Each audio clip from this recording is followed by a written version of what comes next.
The golden numbers on the elevator display ticked upward with agonizing slowness. 48, 49, 50. Megan Collins stared at her reflection in the polished brass doors, barely recognizing the woman looking back. The uniform was the first thing that always caught her eye. A shapeless, slate gray thing that smelled permanently of industrial starch and other people's desperation. It hung loosely off her frame, hiding the sharp protrusion of her collarbones and the hollow curve of her hips. She adjusted the white apron tied around her waist, her fingers trembling slightly. It wasn't just the exhaustion, though, that was a constant companion these days. It was the hunger, a dull, gnawing ache in the pit of her stomach that she had learned to ignore over the last few months. The elevator chimed, a soft, polite sound that seemed too cheerful for the hour. 2 a.m. The graveyard shift at the Hotel Verciani was usually quiet, a time for cleaning quiet messes and delivering late-night vices to guests who had too much money and not enough peace. Megan gripped the handle of the service trolley, her knuckles turning white. The cart was heavy, laden with a silver bucket of ice that was already starting to sweat, and a bottle of bourbon that cost more than she had earned in the last 3 months combined. She pushed the cart forward, the wheels gliding silently over the thick, plush carpet of the corridor. The 52nd floor was different. The air here was cooler, scented with sandalwood and silence. The sconces on the walls were real crystal, casting fractured patterns of light against the damask wallpaper. Megan kept her head down, counting the room numbers as she passed them. 500. 501. Her destination was at the end of the hall, Suite 502, the presidential suite. The staff downstairs had whispered about the guests staying there. Someone important, someone dangerous, someone who tipped in $100 bills if you were quick and invisible. Megan didn't care about the danger. She just needed the money. Her rent was 2 weeks late, and the landlord had stopped accepting excuses. She stopped in front of the double mahogany doors. Her heart performed a nervous, erratic rhythm against her ribs. She took a deep breath, trying to steady her hands. She couldn't afford to drop the bottle. She couldn't afford to make a mistake. She raised her hand and knocked. 3 sharp raps. "Room service," she called out, her voice raspy. She cleared her throat and waited. Silence stretched out from behind the door. It was a heavy, oppressive silence that made the hair on the back of her neck stand up. She shifted her weight from one aching foot to the other. Her shoes were cheap, thin-soled things that offered no support. And after a double shift, her feet felt like they were bleeding. She checked her watch. If he didn't answer in 30 seconds, she would have to leave the cart and go back down. Protocol. Then, the lock clicked. The sound was loud in the quiet hallway, the heavy tumbler of a deadbolt sliding back. The door swung open. Megan kept her gaze trained respectfully on the floor level, staring at the marble threshold. "Good evening, sir. I have the bourbon and ice you ordered." She looked up as she spoke. The professional smile she had practiced plastering onto her face ready to do its job. But the smile never formed. The words died in her throat, choking her. The man standing in the doorway filled the space completely.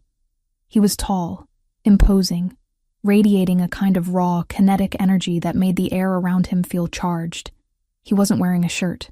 His chest was broad, defined by corded muscle and dark hair that trailed down to the waistband of his black dress pants. His skin was pale, stark against the darkness of the room behind him, but it wasn't his body that stopped Megan's heart. It was his face, sharp cheekbones, a jawline that looked like it had been carved from granite, and eyes, dark, intelligent, predatory eyes that she had seen in her dreams every single night for the last 4 years. Silvio Rinaldi. The world tilted on its axis.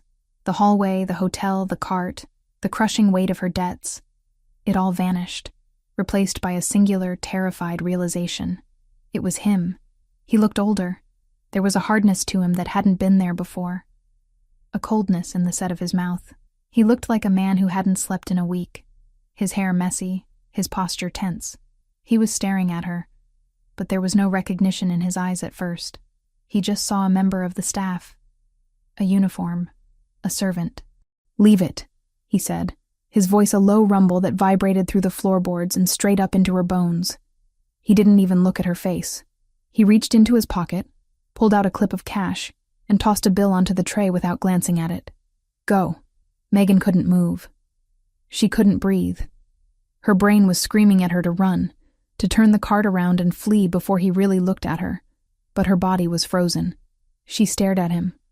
Her lips parted in a silent gasp. This couldn't be happening. Of all the hotels in the city, of all the suites, of all the nights. Silvio frowned, sensing her lack of movement. The irritation flashed across his features. He looked up from the tray, his dark eyes snapping to hers, ready to dismiss her incompetence with a cutting remark. His gaze locked onto her face. Time stopped. It didn't slow down. It ceased to exist. Silvio froze. The hand that had thrown the money remained suspended in the air for a fraction of a second before dropping to his side. His pupils dilated, swallowing the iris until his eyes were black voids. He blinked once, slowly, as if trying to clear a hallucination. He leaned forward slightly, the predatory instinct taking over, his entire body going rigid. Megan? The name was a whisper, a question, and an accusation all at once. The sound of his voice saying her name shattered her paralysis. Panic, cold and sharp, flooded her veins. She took a stumbling step back, dragging the trolley with her. The wheels squeaked, a high-pitched sound of distress. No, she whispered, shaking her head. It was a useless denial. She knew it. He knew it. Silvio took a step forward, crossing the threshold into the hallway. The movement was fluid, dangerous. He ignored the cart completely, stepping around it as if it were a toy. He was looking at her with an intensity that burned. He looked at her face, tracing the features he had once memorized. Then his gaze dropped. He looked at the gray uniform. He looked at the coffee stain on the apron. He looked at her hands. Red, chapped, ringless. He looked at the way the dress hung off her skeletal frame. The color drained from his face. The shock that hit him was visible, a physical blow. He looked from her eyes to her uniform and back again, his expression shifting from confusion to a dawning, horrified comprehension. "What are you wearing?" he asked. His voice was no longer a whisper. It was a growl, low and threatening. "Megan, what is this?" "I have to go," Megan choked out. She released the handle of the cart, backing away. "I have to go. Wrong room. I'm sorry." "Wrong room?" Silvio repeated, his voice rising. He didn't sound angry. He sounded incredulous. He sounded like a man watching a nightmare unfold in real time. You're working here? In this hotel?" "Please," she begged, her voice trembling. Tears stung her eyes, hot and humiliating. She didn't want him to see her like this. Not him. Anyone but him. She had spent 4 years hiding, preserving the last shred of her dignity, letting him believe she was fine, that she was happy. And now, he was seeing the truth. He was seeing the wreckage. "Silvio, please, let me go." "Let you go?" He laughed, a short, dark sound that had no humor in it. "You think I'm going to let you walk away? Look at you." He took another step toward her. Megan flinched. It was an instinctive reaction, born of years of living on the edge, of being afraid of everything. Landlords, bill collectors, shadows. But seeing her flinch broke something in Silvio. He stopped dead, his hands curling into fists at his sides. "You're afraid," he murmured, the realization hitting him hard. "You're afraid of me." "I'm not," she lied, though her voice shook. I have a shift. My manager, he'll fire me if I'm not back. I need this job, Silvio." "You need this job?" He gestured violently at the cart, at the uniform. "You are my wife. You are Megan Rinaldi. You do not push carts for a living." "I'm not your wife," she snapped, a spark of her old fire flaring up in defense. "We divorced 4 years ago. I'm Megan Collins, and I work for a living. Not everyone has your money." "Divorced," he spat the word out. He looked down the hallway. The red light of the security camera blinked silently above them. He knew who watched those feeds. He knew that if the footage of this encounter, the boss of the Rinaldi family cornering a terrified, emaciated maid in a hallway, got out, it would be catastrophic. Not for him, but for her. The 'Ndrangheta were looking for weaknesses. They were looking for leverage. And she was the ultimate leverage. He couldn't leave her here. He couldn't let her get back on that elevator. He looked at her thin arms, the dark circles under her eyes that spoke of bone-deep exhaustion. She looked like she was one strong wind away from shattering. "Get inside," he ordered. "No." Megan shook her head frantically, backing up until her heels hit the wall of the corridor. "I can't. You don't understand." "I understand that you are shaking," Silvio said, his voice dropping to a terrifyingly calm register. "I understand that you look like you haven't eaten a proper meal in months. I understand that you are standing in a public hallway wearing a maid's uniform, while my enemies are likely drinking in the lobby downstairs." He closed the distance between them. Megan pressed herself against the wall, her breath hitching. He loomed over her, blocking out the light, blocking out the world. He was so close she could smell him, the scent of rain and expensive whiskey and danger. It was a scent that brought a flood of memories she wasn't strong enough to fight. "Silvio," she whispered, a plea for mercy. "Don't." He cut her off. He reached out. He didn't grab her. He didn't use force. He simply wrapped his hand around her wrist. His fingers were long, warm, and calloused. The contact was electric. It sent a shockwave through Megan's body that made her knees weak. It had been 4 years since he had touched her. 4 years of cold, lonely nights. His grip was firm, an anchor in the storm. He felt the delicate bones of her wrist beneath his fingers, felt the frantic, rabbit-fast pulse beating against his thumb. He looked down at her wrist, his expression twisting with a mixture of rage and pain. "You're so thin," he whispered, almost to himself. "God, Megan, what happened to you?" "Life happened," she said, trying to pull her hand back. He didn't let go. "Let me go, Silvio. Please. I can't be here. If I stay, I can't do this again." "You're not going anywhere," he said. "Not down to the basement. Not to clean toilets. Not to serve drinks to men who aren't fit to breathe the same air as you. It's honest work," she defended, tears finally spilling over. "I'm not ashamed of it. I am," he said brutally. "I am ashamed that I let this happen, that I didn't know." The elevator dinged again down the hall. Someone was coming. Silvio's head snapped up, his eyes narrowed. He wasn't going to let anyone see her, not like this. He shifted his body, shielding her from view, creating a wall between her and the rest of the world. "We are finishing this inside," he stated. "I can't go in there with you," Megan cried softly. "It's against the rules. They'll fire me." "Let them," Silvio snarled. "I'll buy this damn hotel and burn it to the ground if they look at you wrong. Now move." He pulled her.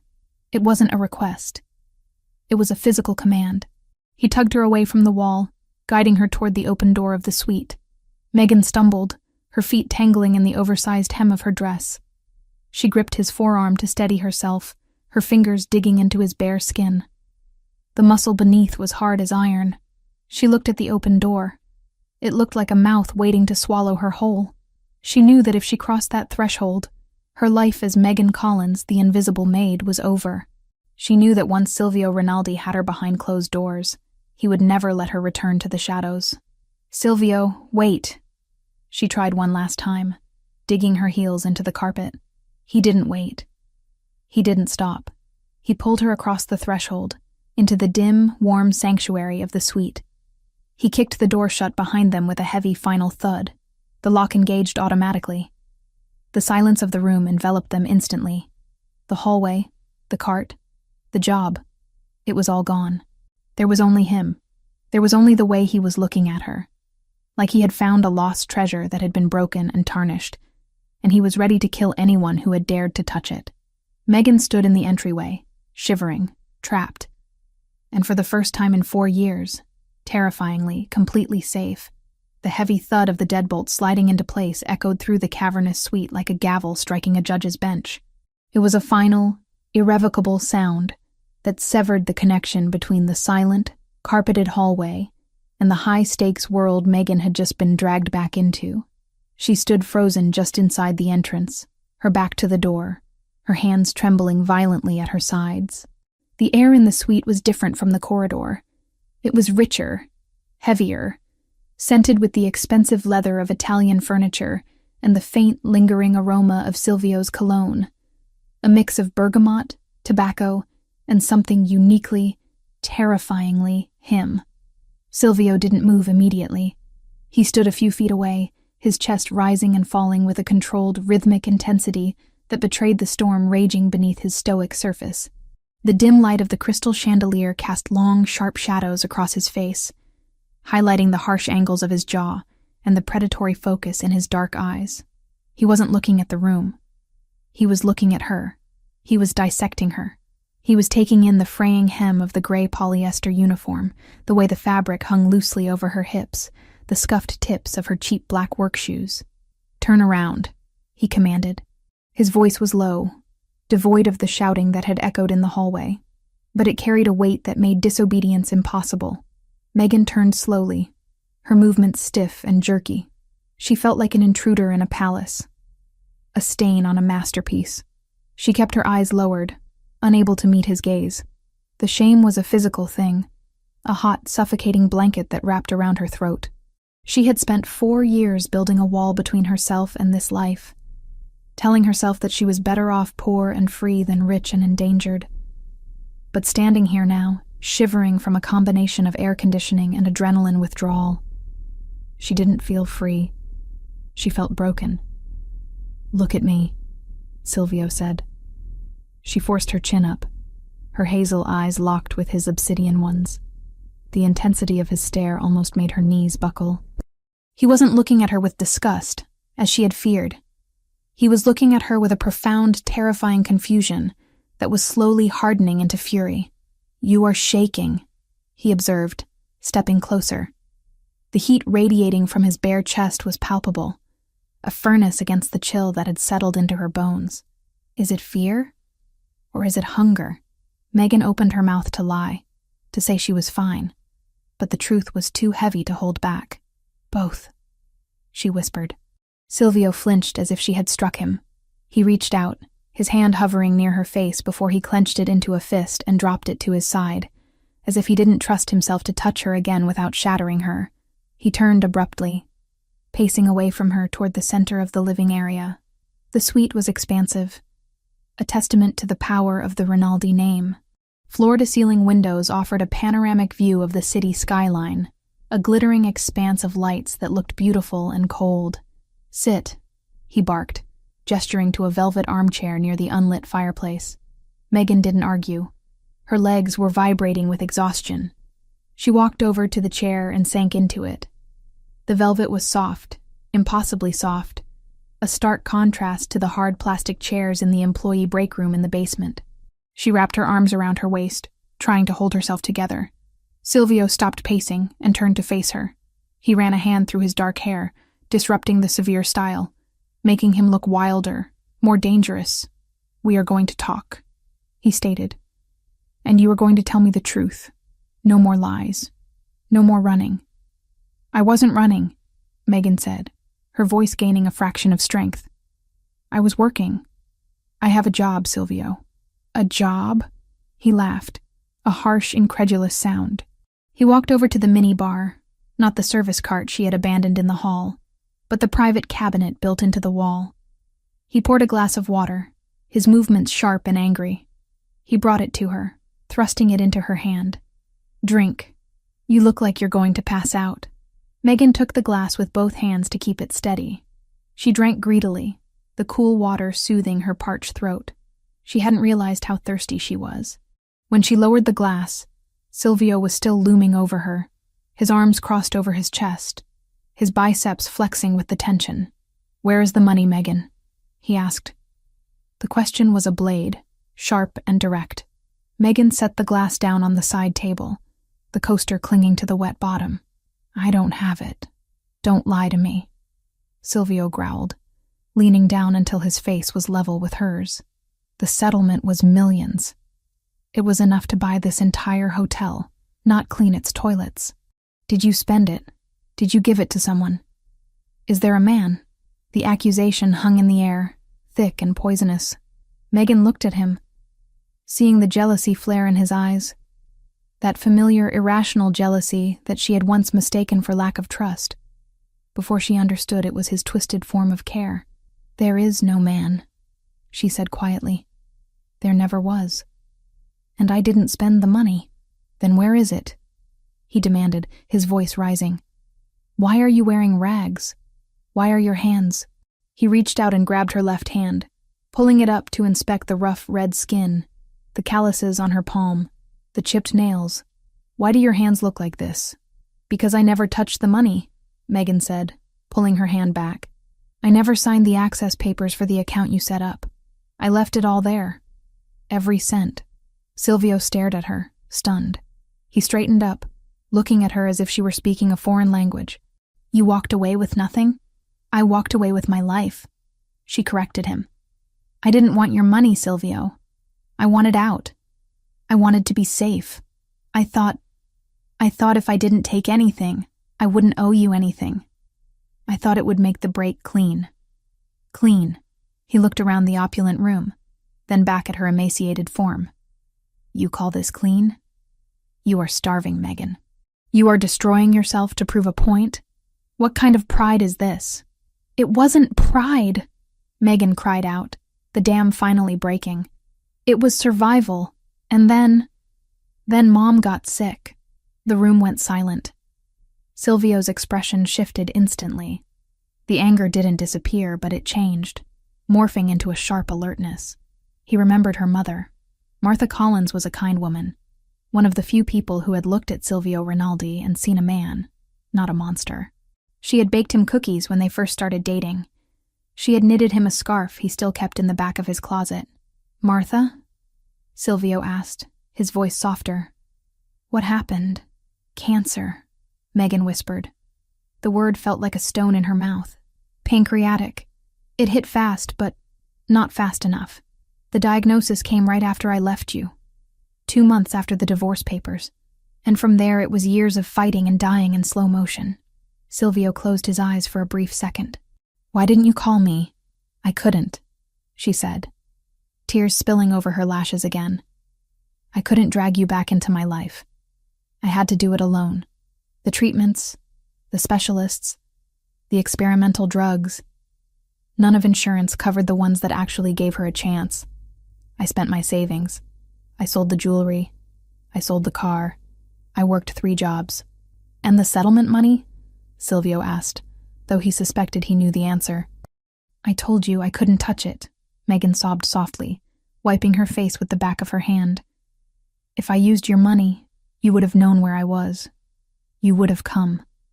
And I couldn't let you come back. Not then." Silvio stood still, processing the timeline.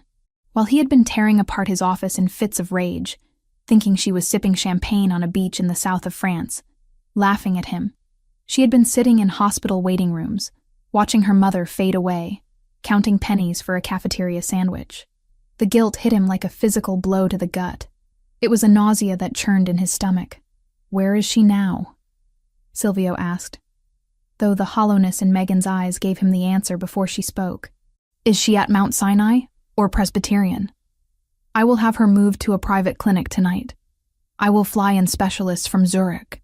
Megan shook her head slowly. The movement was full of a crushing, final defeat.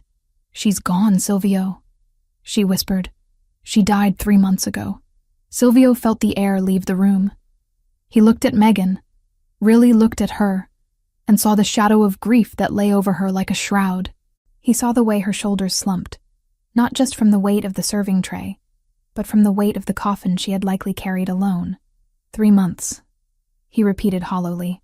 "The debts didn't die with her," Megan continued, her voice devoid of emotion now, just stating facts. "The hospital bills are astronomical. I owe more than I can make in a lifetime. That's why I'm here. That's why I take the double shifts. That's why I need this job. I'm just trying to keep the collectors away. I'm just trying to breathe."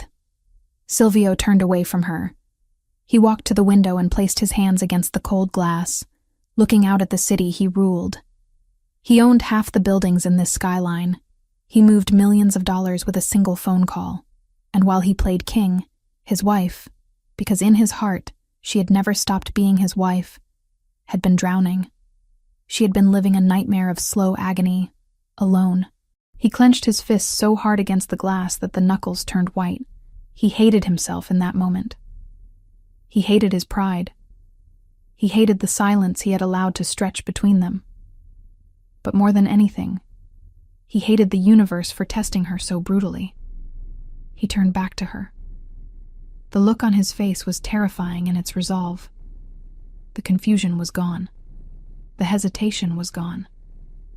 "You are done," he said. Megan looked up, startled by the tone. "What?" "You are done paying," Silvio said, walking back toward her. "You are done working. You are done suffering." "Silvio, the debts are over $200,000, she said, trying to make him understand the scale of the disaster. "I don't care if it's 200 million, he interrupted, his voice lethal. "It's gone. Consider it paid. I will have the hospital administrators fired for harassment. I will burn the collection agencies to the ground if they ever dial your number again. You can't just fix everything with money." Megan argued weakly, though the fight was draining out of her. "Watch me," he challenged. He stopped in front of her. He reached out and touched the collar of her uniform. The gray polyester felt cheap and abrasive under his fingertips. He looked at it with pure, unadulterated hatred. "And this insult. Take it off." Megan froze. Her hands flew to the top button of her dress instinctively. "Silvio, I can't. I don't have anything underneath except—" "I don't care," he said. "You will not wear this rag for 1 second longer. It marks you as a servant. You are not a servant. You are a queen. My queen. I don't have clothes," she whispered, her face flushing crimson. "My locker is downstairs. My jeans. My sweater." "Burn them," Silvio said. "We are not going downstairs." He turned and walked to the mahogany desk where a sleek black landline phone sat. He snatched the receiver up and punched a speed dial number. He didn't look at Megan as he waited for the line to connect. He looked at the wall, his mind racing with logistics, security protocols, and retribution. "Alexander," he said into the phone. The voice on the other end answered on the first ring, sharp and alert despite the hour. "Boss?" Alexander's voice was tinny but clear in the silent room. "I need you at the Versiani. Now," Silvio ordered. "Bring the armored SUV, and bring a stylist. Wake someone up. I don't care who." "A stylist, boss?" Alexander sounded confused. "For a meeting?" "For my wife," Silvio said. There was a pause on the line. A heavy, shocked silence. "Megan? You found her?" "She was here," Silvio said, his voice cracking slightly before hardening again. "She was right under our noses, Alexander. Bring a full wardrobe. Everything. Coats, shoes, dresses. Nothing casual, nothing cheap." He glanced back at Megan, who was still sitting in the chair, looking small and fragile. He assessed her size again, his heart clenching at how much weight she had lost. "Size 0, Silvio said into the phone, the words tasting like ash in his mouth. "Maybe size 2 if the cut is small. She is unwell. Bring food. The chef from the estate. Tell him to prepare something light. Soup, nutrients. And Alexander?" "Yes, boss?" "Bring the security detail. The full team. Level 1 protocol. No one enters or leaves this floor without my permission. If the hotel manager asks questions, buy the hotel. If he resists, remove him." "Understood. 20 minutes. Silvio hung up the phone. The click was softer this time, less like a gunshot and more like a lock snapping shut on a vault. He walked back to Megan. She was looking at him with wide, watery eyes.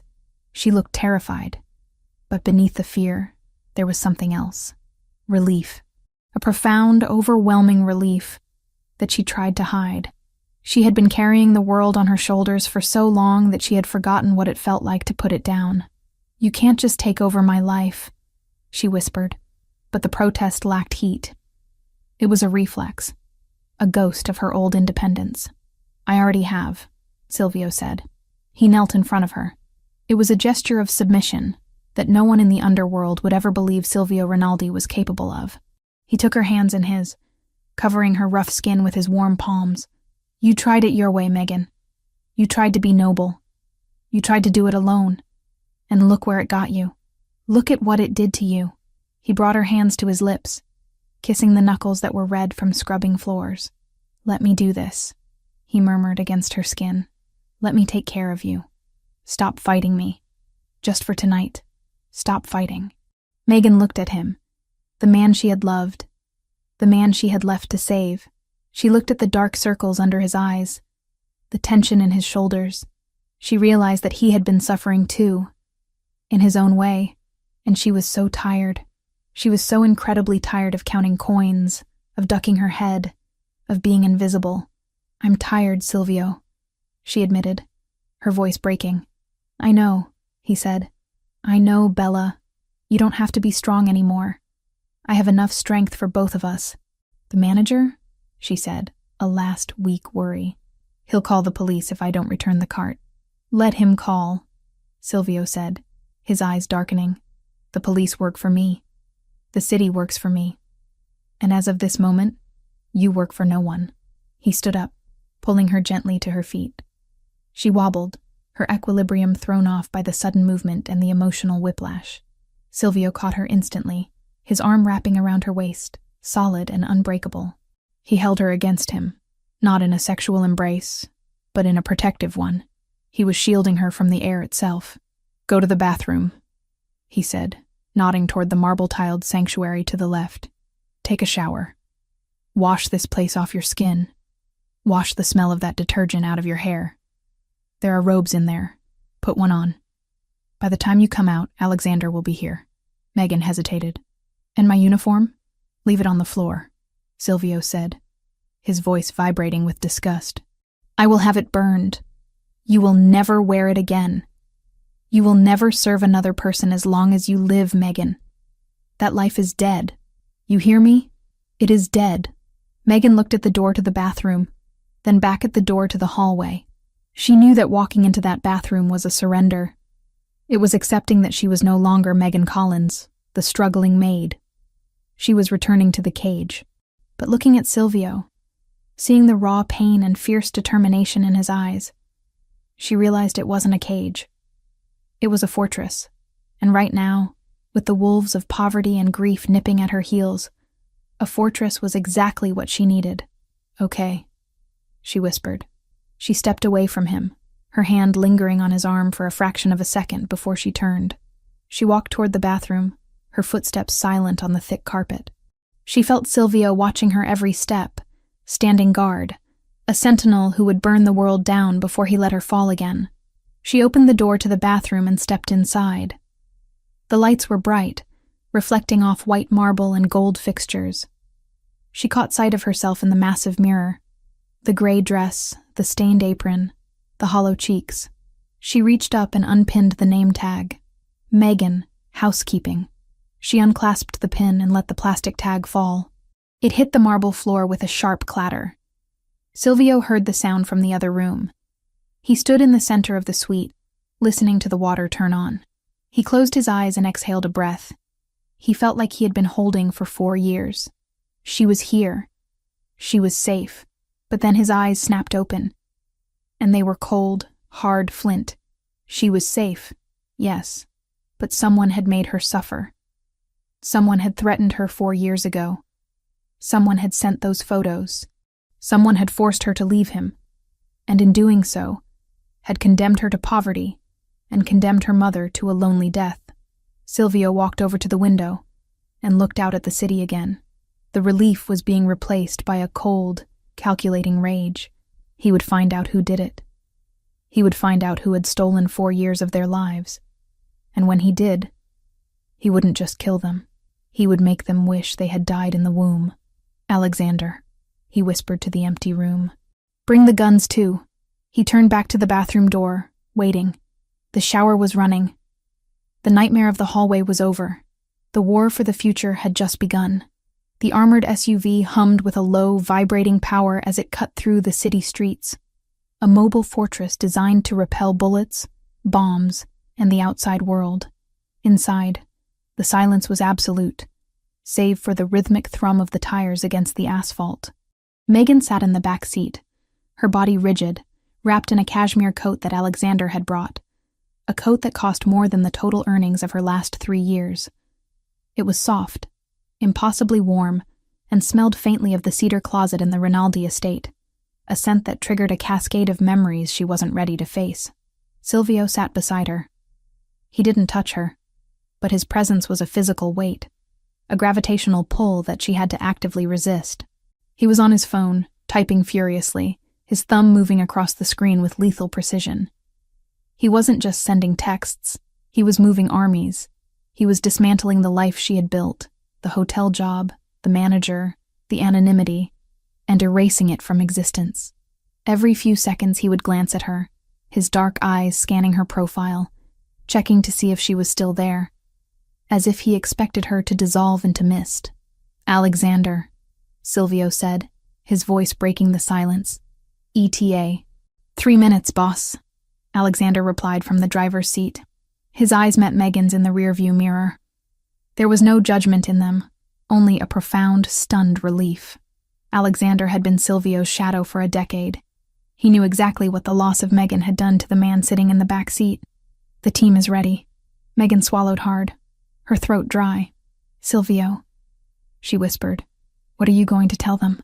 Silvio stopped typing.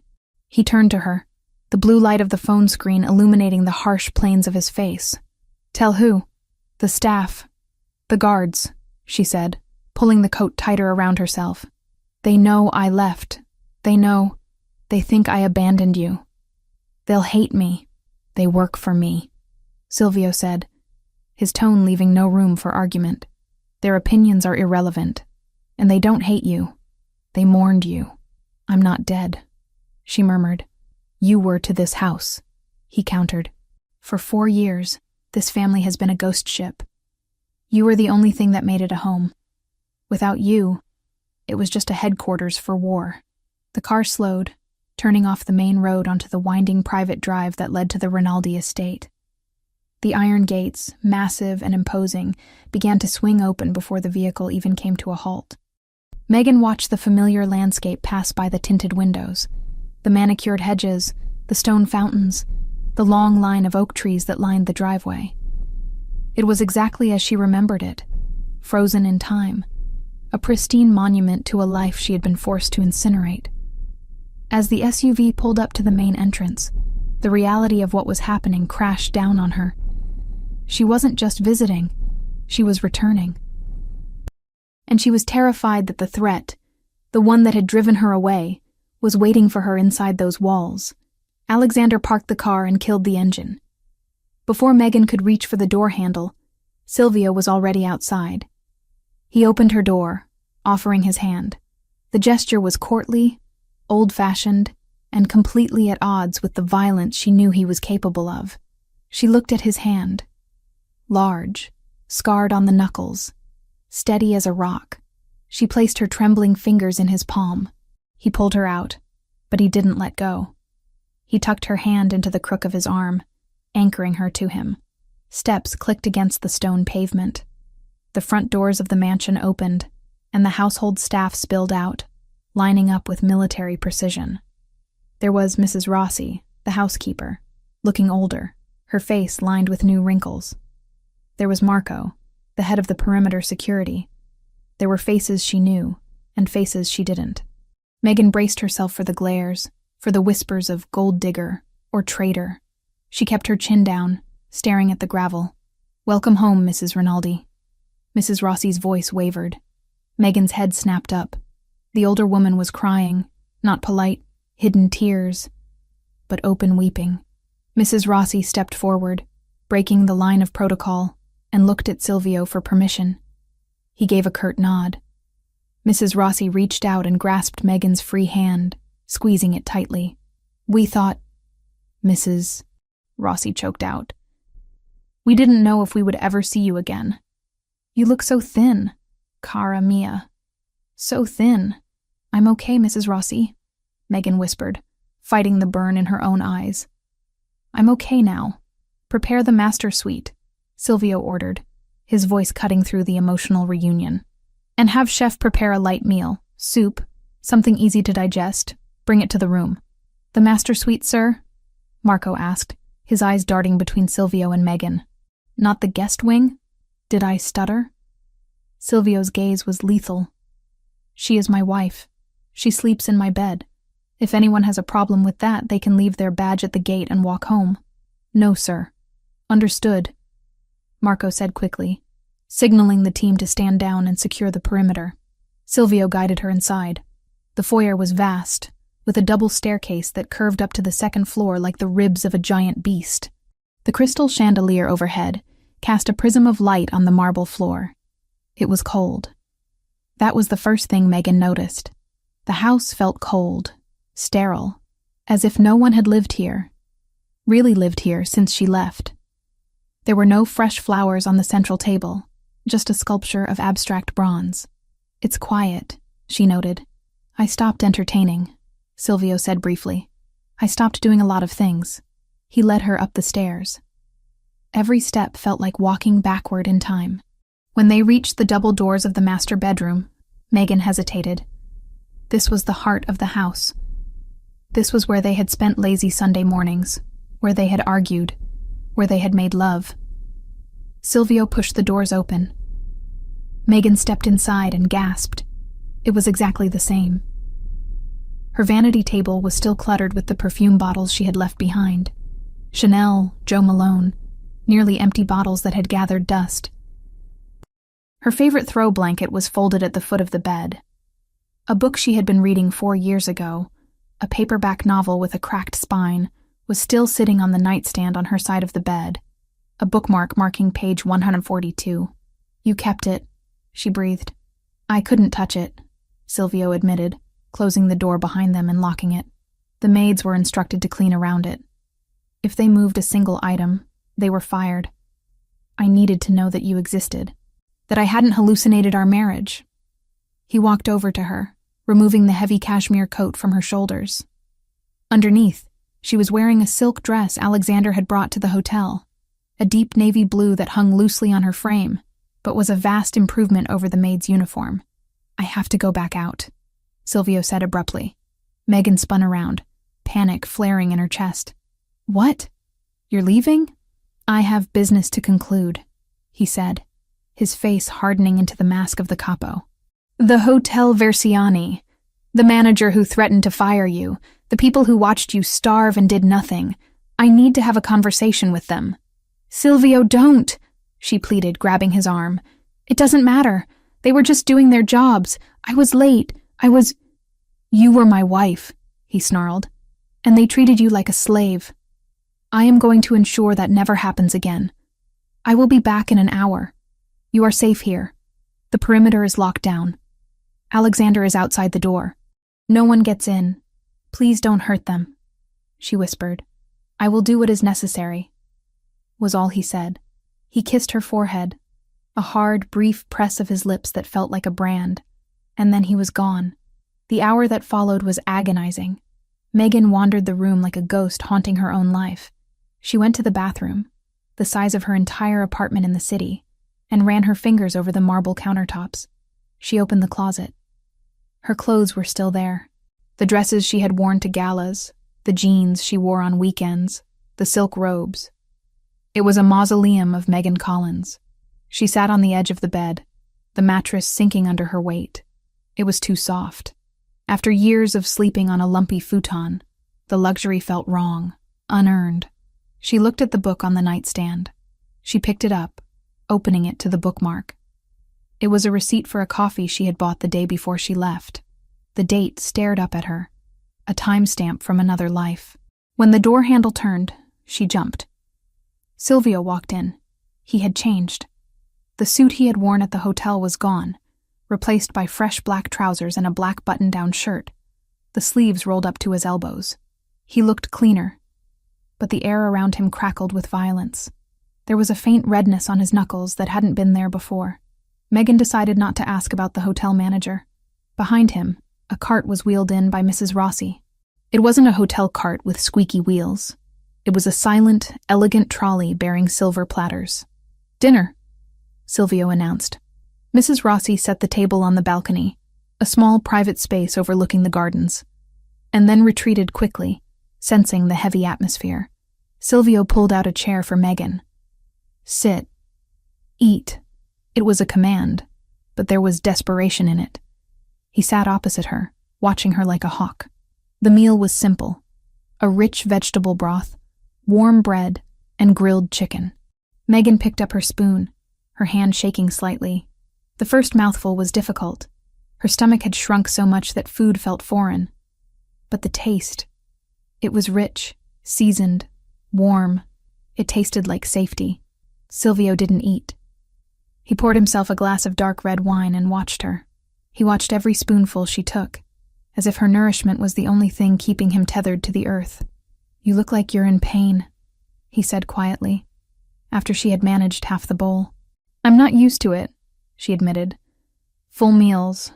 It makes my stomach cramp. We will fix it," he vowed. Slowly. "We will fix everything." He took a sip of wine, his eyes never leaving hers. "Now talk. The hotel room was not the place, but here. Here you tell me everything. Why, Megan? And don't give me the 'I wanted to be free' speech. I know you. I know you loved me. You loved this life, even the dangerous parts. You didn't leave because you fell out of love." Megan put the spoon down. The metal clinked against the china, a sharp sound in the night air. She looked out at the dark garden. The wind was picking up, rustling the leaves of the oaks. "I didn't leave because I wanted to," she said, her voice barely a whisper. "I left because I had to choose." "Choose between what?" Silvio leaned forward, his intensity spiking. "Me and your mother? Between you and your life," she said, turning her gaze back to him. "Silvio, do you remember the week before I left? The gala at the Museum of History?" "I remember," he nodded. "You were nervous. You said you had a headache and wanted to leave early." "I didn't have a headache," she said. "I had a note. Someone slipped it into my purse while I was in the powder room." Silvio went still. "What did it say?" Megan reached for the water glass, needing to moisten her throat. The memory was 4 years old, but it still made her heart race with the same terror she had felt that night. It was a photo, a Polaroid. It was taken from a distance, through a scope. It was a picture of you, Silvio. You were standing on the balcony of your office, and there was a red laser dot right in the center of your forehead. Silvio's jaw tightened, a muscle feathering in his cheek. A threat. People threaten me every day, Megan. It's part of the job. Not like this, she insisted. The note on the back, it didn't ask for money. It didn't ask for territory. It said, "She is the weakness. As long as she stays, he is a target. Leave him, and he lives. Stay, and we pull the trigger." Silvio slammed his hand down on the table. The silverware rattled. "And you believed them? You didn't bring this to me? I have an army, Megan. I have the best security in the world. You can't stop a bullet you don't see," she cried out, her voice rising to match his. "They knew everything, Silvio. They knew my schedule. They knew about my mother's diagnosis before I even told you. The next day, after the gala, I found a burner phone in my car. They called me. They described what you were wearing at that exact moment. They said they had a shooter in position. They gave me 24 hours to file for divorce and disappear." "Who?" Silvio demanded, his voice dropping to a terrifying growl. "Who called you?" "I don't know." She wept. "They used a voice changer, but they knew things. Internal things. They knew about the security blind spots in the garden. They knew the codes to the gate. That's why I couldn't tell you. It was someone close. Someone inside.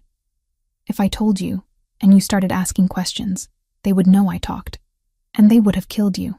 Silvio sat back, the air rushing out of his lungs. He looked at her, really seeing the past 4 years in a new light. She hadn't abandoned him.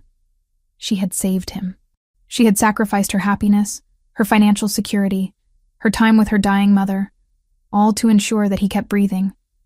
She had walked into poverty to shield him from a bullet. "You protected me," he whispered, the realization shattering his anger. "You stupid, brave, reckless woman. You protected me. I couldn't live in a world without you in it, Megan said, tears streaming down her face. Even if I couldn't be with you, knowing you were alive, that was enough. It had to be enough. Silvio stood up. The chair scraped loudly against the stone floor. He walked around the table and pulled her up from her seat. He didn't handle her gently this time. He pulled her against him with a desperation that bordered on violence. He buried his face in her neck, inhaling her scent, his arms wrapping around her so tightly she could barely breathe. I hated you, he confessed into her hair, his voice thick with emotion. For 4 years I hated you. I thought you were bored. I thought you found someone better. I tore this city apart looking for a reason, and when I couldn't find one, I decided you were just cruel. I'm sorry, she sobbed, clutching the back of his shirt. I'm so sorry. No, he pulled back, framing her face with his hands. His thumbs wiped away the tears, his touch frantic. Do not apologize. You saved my life, but you paid too high a price. Look at you. You starved for me. I'm okay, she tried to say, but he shook his head. You are not okay, but you will be. He swore. Listen to me, Megan. Whoever did this, whoever sent that photo, whoever made that call, they made a mistake. They let you live. He leaned his forehead against hers, their breaths mingling. They wanted to remove my weakness. Silvio hissed, his eyes burning with a cold blue fire. But they didn't understand. You aren't my weakness. You are my reason. And now that you are back, I am going to find them. I am going to find the person who kept us apart. And I am going to dismantle them piece by piece. Silvio, be careful, she whispered, fear spiking again. If they know I'm back, let them know, he said. Let them come. 4 years ago, I was complacent. I was happy. Now I am angry, and I have you back. I will burn the entire world to keep you safe this time. He lifted her up, carrying her back into the bedroom. He laid her on the bed on top of the covers. He didn't try to undress her further. He didn't try to initiate sex. That bridge was still too far. There was too much trauma, too much physical weakness in her body. Instead, he lay down beside her, fully clothed. He pulled her into his chest, wrapping his legs around hers, caging her in. Sleep, he commanded, his hand stroking her hair. A rhythmic, soothing motion. I am not leaving this room. I am not closing my eyes. Watch me. I will be here when you wake up. Megan rested her head on his shoulder. The steady thud of his heart was the only sound in the room. The fear was still there, a cold shadow in the corner of her mind. But for the first time in years, she wasn't facing it alone. She closed her eyes, and the darkness didn't feel so empty. Silvio watched her breathing even out as she drifted into exhaustion. He stared at the ceiling, his mind working through the list of suspects. Internal codes, blind spots. It was someone close, someone he trusted. He thought of Nicholas, his accountant, the man who had handled the divorce papers with such efficiency. He thought of the Ndrangheta truce that had been so convenient. His arm tightened around Megan. She had saved him from a bullet, but she had walked into a crossfire to do it. Now, he would be the shield, and God help the person who had put those tears in her eyes. The burgundy silk pooled around Megan's feet, like a spilled glass of vintage wine, rich and dark, against the cream-colored carpet of the master suite. She stood before the floor-length mirror, her breath catching in her throat as she smoothed the fabric over her hips. The dress was a masterpiece of construction, designed to conceal how much weight she had lost, while highlighting the elegance of her frame. It had long sleeves that hid her thin arms, a high neck that spoke of modesty, and a back that plunged dangerously low, exposing the pale curve of her spine. It was the color of blood, of power, of the very thing Silvio ruled. Mrs. Rossi stood behind her, her hands fluttering nervously as she adjusted the hem. It fits perfectly, Signora, the housekeeper whispered, though her eyes were sad as they traced the sharpness of Megan's shoulder blades. You look regal. Megan stared at her reflection. She didn't see a queen. She saw a fraud. She saw the woman who, just 72 hours ago, had been scrubbing grout in a hotel bathroom for minimum wage. The makeup artist had done a miraculous job concealing the dark circles under her eyes, and the hairdresser had swept her brunette locks into an intricate chignon that added height and sophistication. But inside, she was still shaking. She was still the woman who flinched when doors slammed. "Leave us," a deep voice commanded from the doorway. Mrs. Rossi bobbed a quick curtsy and hurried out, closing the heavy double doors with a soft click. Megan watched in the mirror as Silvio walked into the frame. He was breathtaking. He wore a tuxedo that had been tailored to within an inch of its life, the black fabric straining slightly across his broad shoulders. His shirt was crisp white, the studs black onyx. He had shaved, his jawline sharp and clean, and his dark hair was combed back, severe and commanding. He looked every inch the king of the city, the monster in the dark that children were warned about, and the man she loved with a desperation that terrified her. He stopped directly behind her, not touching her, just letting his presence wash over her. His dark eyes locked onto hers in the glass. "Burgundy," he murmured, his voice a low rumble that vibrated against her spine.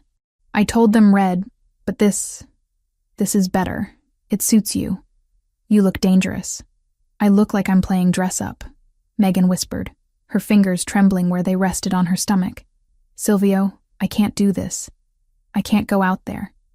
Everyone will stare. They all know. Let them stare," Silvio said, moving closer until his chest brushed against her bare back. The heat of him was a shock to her cool skin. "Let them see that you are back. Let them see that you are mine. Tonight isn't about a party, Megan. It's a statement. It's a declaration of war against anyone who thought they could touch you. Giardoni will be there," she said, naming the fear that had been gnawing at her all afternoon. "The 'Ndrangheta. They'll be watching." "Good." Silvio's eyes narrowed, turning into chips of obsidian flint. "I want them to watch. I want Giardoni to see exactly what he can't have. I want him to see that the Rinaldi family is whole again." He reached into his pocket and pulled out a long velvet box. He snapped it open to reveal a necklace of diamonds and rubies, the stones arranged in a pattern that looked like falling petals, or drops of blood. He lifted it from the case, the gems catching the light of the chandelier. "Lift your hair," he instructed. Megan obeyed, her hands shaking as she swept the loose tendrils away from her neck. Silvio placed the cold metal against her skin. He took his time fastening the clasp, his fingers lingering on the sensitive nape of her neck. He leaned down and pressed a kiss to the spot just below her ear. A proprietary claim that sent a jolt of electricity straight to her core. "You are not the maid anymore," he whispered against her skin. "You are Megan Rinaldi. You survived poverty. You survived grief. You survived leaving me. A room full of old men in tuxedos is nothing compared to what you have already conquered. Do you understand?" Megan lowered her hands, letting the weight of the diamonds settle against her collarbones. She looked at herself again, with Silvio standing behind her, his dark form framing hers. She didn't look frail. She looked protected. She looked part of a unit that could burn the world down. "I understand," she lied, forcing strength into her voice. "Good." Silvio stepped back, offering his arm. "Then let's go show them what they're up against." The drive to the gala was silent, the armored SUV cutting through the rainy streets like a shark through dark water. Alexander drove with his usual stoic precision, his eyes constantly scanning the mirrors. Beside her, Silvio held her hand, his thumb tracing the knuckles he had kissed the night she returned. He didn't speak, but the tension radiating off him was palpable. He was coiled, ready to strike, his body a loaded weapon. The gala was being held at the Metropolitan Museum of Art, a venue that screamed old money and legitimate power, a mask the underworld loved to wear. As the car pulled up to the red carpet, the flashbulbs of the paparazzi erupted like a strobing lightning storm. "Stay close to me," Silvio murmured as the door opened. "Don't look down. Look through them." Megan stepped out into the chaos. The cold air bit at her skin, but she barely felt it. She was instantly blinded by the lights, deafened by the shouts of photographers. But then Silvio was there, a solid wall of black wool and heat, He placed a hand on the small of her back, not guiding her, but anchoring her. They moved together, a single entity. They ascended the massive stone steps. As they reached the top and entered the great hall, the noise of the outside world was cut off, replaced by the murmur of a string quartet and the low hum of hundreds of conversations. And then, silence. It started at the entrance and rippled outward like a wave. Heads turned. Drinks paused halfway to mouths. The conversations died out until the massive hall was filled with a thick, suffocating quiet. Every eye was on them. Megan felt the urge to shrink, to fold in on herself and disappear as she had done for 4 years. But Silvio's hand on her back tightened imperceptibly. A silent command. Stand tall. She lifted her chin. She let her gaze sweep over the room, the women in their pastel gowns, the men in their identical suits, the predators and the prey. She saw the shock on their faces. They had heard rumors, of course. Whispers that the Rinaldi wife had returned, that she had been found destitute. They were looking for bruises, for signs of weakness, for the cracks in the porcelain. Silvio walked her into the center of the room. He nodded to a few allies, men who bowed their heads in deep respect. But he didn't stop until they were at the heart of the gathering. It was a power move. He was placing her in the center of the board. Champagne? A waiter appeared, his hand trembling slightly as he offered a tray. Silvio took 2 flutes. He handed one to Megan. Sip it, he advised quietly. Don't drink it. You need your wits. Well, a voice grated from behind them, oily and thick with a heavy Calabrian accent. I heard the dead had risen, but I didn't expect the corpse to look so polished. Megan froze. She knew that voice. She turned slowly, Silvio turning with her, his body shifting to shield her partially. Standing there was Franco Giardoni, the head of the 'Ndrangheta faction in the city. He was a short, thick-set man with a face that looked like it had been punched one too many times, and a suit that was too shiny to be tasteful. He was holding a scotch, his eyes raking over Megan with a mixture of lust and contempt. Giardoni, Silvio said, his voice flat. I see they let anyone in these days. I thought this event had a dress code. Giardoni laughed, a wet, wheezing sound. Always with the jokes, Rinaldi, but I wasn't talking to you. I was talking to the little lady. He took a step closer, ignoring the lethal warning in Silvio's stance. Megan. It is Megan, right? Or do you go by a different name now? I heard you were going by... What was it? Hey, you? Housekeeping? The insult landed with the precision of a slap. The people nearby, who had been pretending not to listen, went deathly still. This was it. The 'Ndrangheta was testing the waters, poking the bear to see if it still had claws. Silvio's hand left Megan's back. He was about to move. He was about to tear Giardoni's throat out right there in front of the city's elite. Megan saw the violence in his eyes, the way his shoulders bunched. If he attacked Giardoni here, the truce would shatter instantly, and the police commissioner standing 10 feet away would have to act. It was a trap. Giardoni wanted Silvio to lose control. Megan placed a hand on Silvio's chest. It was a light touch, but it stopped him. She stepped forward, moving out of Silvio's shadow. She smoothed the burgundy silk of her dress, her movements deliberate and calm. She looked Giardoni up and down, her expression one of mild amusement, as if he were a stain on the carpet she would have to scrub later. Mr. Giardoni, she said, her voice clear and carrying effortlessly through the silent circle that had formed around them. I didn't realize you followed my career so closely. It's flattering, really. Giardoni smirked, thinking he had won. Career? Is that what we call scrubbing toilets now? Tell me, murmured Bella. What's the going rate for a Rinaldi these days? Do you take tips? A gasp went through the crowd. Silvio flinched, his breath hissing through his teeth, but Megan held her ground. She didn't blink. She didn't look away. She smiled, and it was a smile she had learned from Silvio. Cold, sharp, and terrifying. I learned a lot pushing a cart, Franco, she said, using his first name with deliberate disrespect. I learned that dirt is honest. It doesn't pretend to be anything else. But you... She took a sip of her champagne, eyeing him over the rim of the glass. You stand here in a tuxedo that costs $5,000, drinking scotch you can't pronounce, pretending you belong in a museum. But we both know the truth.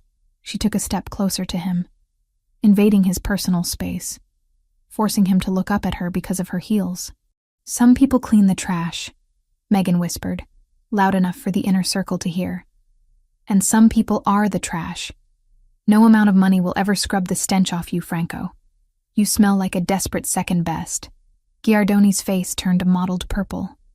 The smirk vanished, replaced by pure, unadulterated rage. He opened his mouth to retort, to shout, to do something, but the damage was done. A ripple of laughter started somewhere in the crowd, a nervous, shocked titter that quickly spread. Megan hadn't just insulted him. She had dismissed him. She had treated him like a rude guest in her home. Silvio stepped up beside her again. He wasn't angry anymore. He was beaming. It was a dark, dangerous pride that radiated off him like heat from a sun. He wrapped his arm around her waist, pulling her flush against him. I think you're done here, Giardoni, Silvio said softly. Unless you want to ask my wife for cleaning tips. I hear she's excellent at disposing of garbage. Giardoni glared at them, his hands shaking with the effort not to draw the gun he undoubtedly had tucked under his jacket. He looked around the room and saw that he had lost. The crowd was with the Rinaldis. The narrative had shifted. Megan wasn't the fallen victim. She was the survivor who had just publicly castrated a mob boss with a few words. Watch your back, Rinaldi, Giardoni hissed, turning on his heel. The streets are slippery tonight. We'll be careful, Silvio called after him. As Giardoni disappeared into the crowd, Silvio turned to Megan. He looked at her with an intensity that made her breath hitch. I thought I was going to have to kill him, Silvio murmured, leaning down to brush his lips against her temple. But you did something much worse. You made him small. I was terrified, Megan admitted, her legs starting to tremble now that the adrenaline was fading. I thought I was going to throw up. You were magnificent, Silvio said. You are a Rinaldi, through and through. I want to leave, she whispered. Please, Silvio, take me home. I can't do this anymore. The adrenaline is wearing off and I feel weak. Silvio nodded immediately. He signaled to Alexander, who was waiting by a pillar near the exit. We're leaving. Now. They moved toward the exit, cutting through the crowd. People moved out of their way, their gazes now filled with a new kind of respect, or perhaps fear. Megan didn't care. She just wanted the safety of the car. She wanted to take off the dress and the diamonds and curl up in the bed that smelled like Silvio. They stepped out into the cool night air. The rain had stopped, leaving the pavement slick and black. The valet brought the armored SUV around. Alexander opened the back door, scanning the street. Clear, Alexander said. Silvio helped Megan inside. He climbed in after her, the heavy door thudding shut, sealing them in the quiet luxury of the leather interior. You did well, Silvio said, reaching for her hand. Better than well. He hated me, Megan said, leaning her head back against the seat. Giardoni. He looked at me like he wanted me dead. He wants us all dead, Silvio said dismissively. He's a relic. We will deal with him. The car pulled away from the curb, merging into the late-night traffic. Megan closed her eyes, letting the motion of the car soothe her. She felt Silvio's thumb rubbing circles on the back of her hand. For the first time in hours, she allowed herself to relax. They turned onto a quieter street, a shortcut that led toward the highway back to the estate. It was a route they rarely took, chosen by Alexander to avoid the paparazzi traffic. The explosion didn't sound like a bang. It felt like a punch. The world went white. The SUV shuddered violently, lifting off the ground for a terrifying second before slamming back down onto its suspension. The sound of screeching metal tore through the air. Megan was thrown sideways, her head slamming against the padded leather of the door. Get down, Silvio roared. He was on top of her instantly, his heavy body covering hers, pinning her to the seat. Another impact hit the side of the car. Bullets. The rhythmic, terrifying thwack, thwack, thwack of automatic fire hammering against the reinforced glass. The window beside Megan's head spiderwebbed into a million opaque fractures but held. "Alexander!" Silvio shouted. "Tires are blown!" Alexander yelled back, his voice strained as he fought the steering wheel. The car was fishtailing wildly, the rims grinding sparks against the asphalt. "They hit the front axle. We're sitting ducks." The car spun, slamming into a parked van with a bone-jarring crash that threw them forward. Silvio took the brunt of the impact, his shoulder hitting the front seat, but he didn't let go of Megan. He kept her head tucked into his chest, shielding her with his own flesh and bone. "Are you hit?" he demanded, grabbing her face, his eyes wild as he scanned her for blood. "No," Megan gasped, her ears ringing. "I'm okay." "Silvio, what is happening?" "Ambush," he snarled.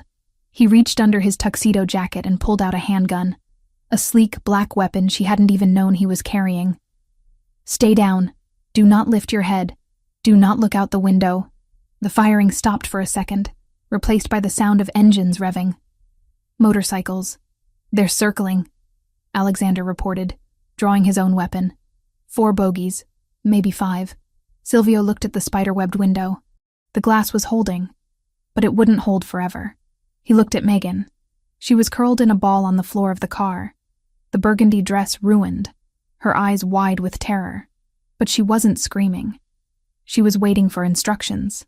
"Listen to me," Silvio said, his voice deadly calm amidst the chaos.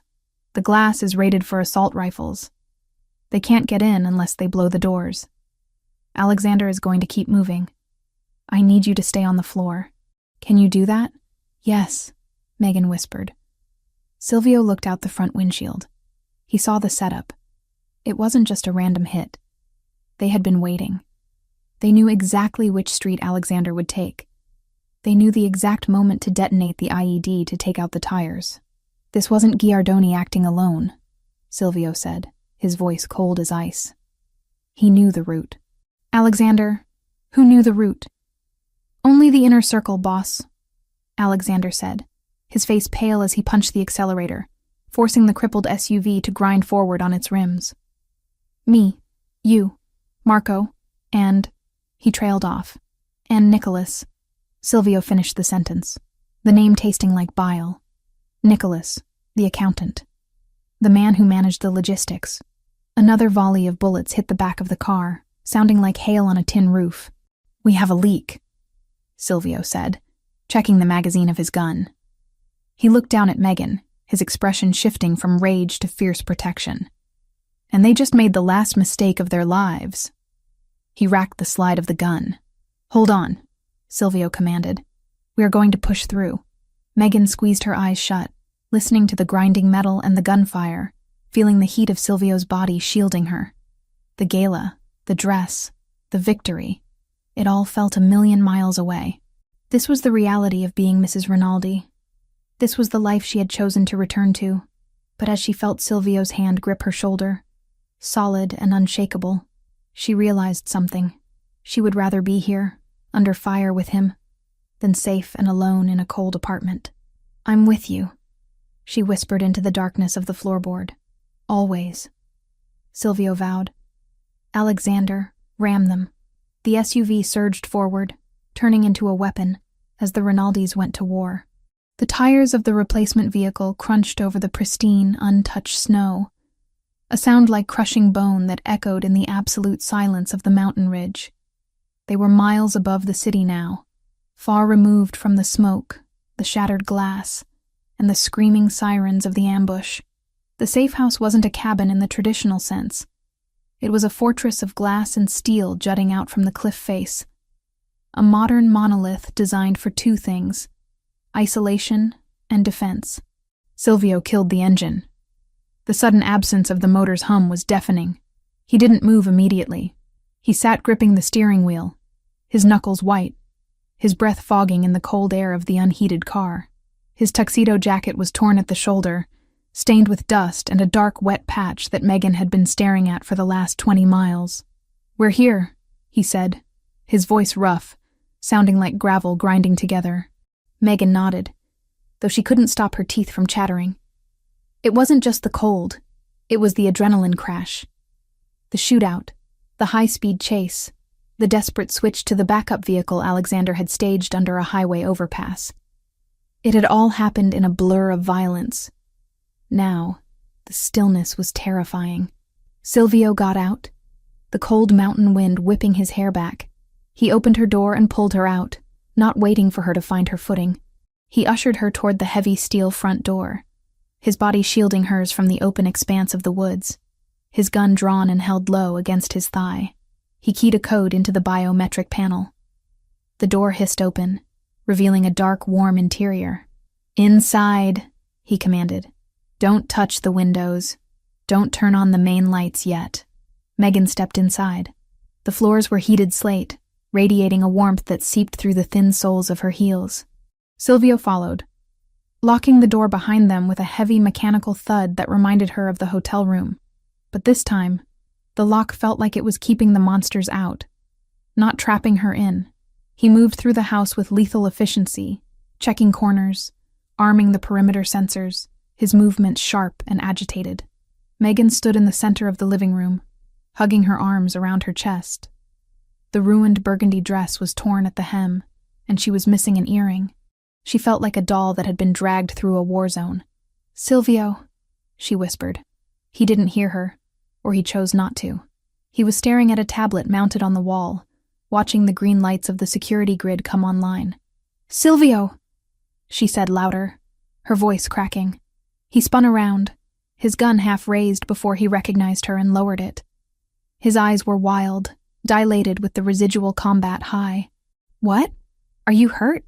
Did a piece of glass hit you?" "No," she said, taking a step toward him. "But you are." She pointed to his side. The black shirt was soaked through with blood just above his hip. He looked down, seeming surprised to see it there. He touched the spot, his fingers coming away red. "It's a scratch." He dismissed it, turning back to the panel. Metal fragment from the door panel. "It didn't hit anything vital."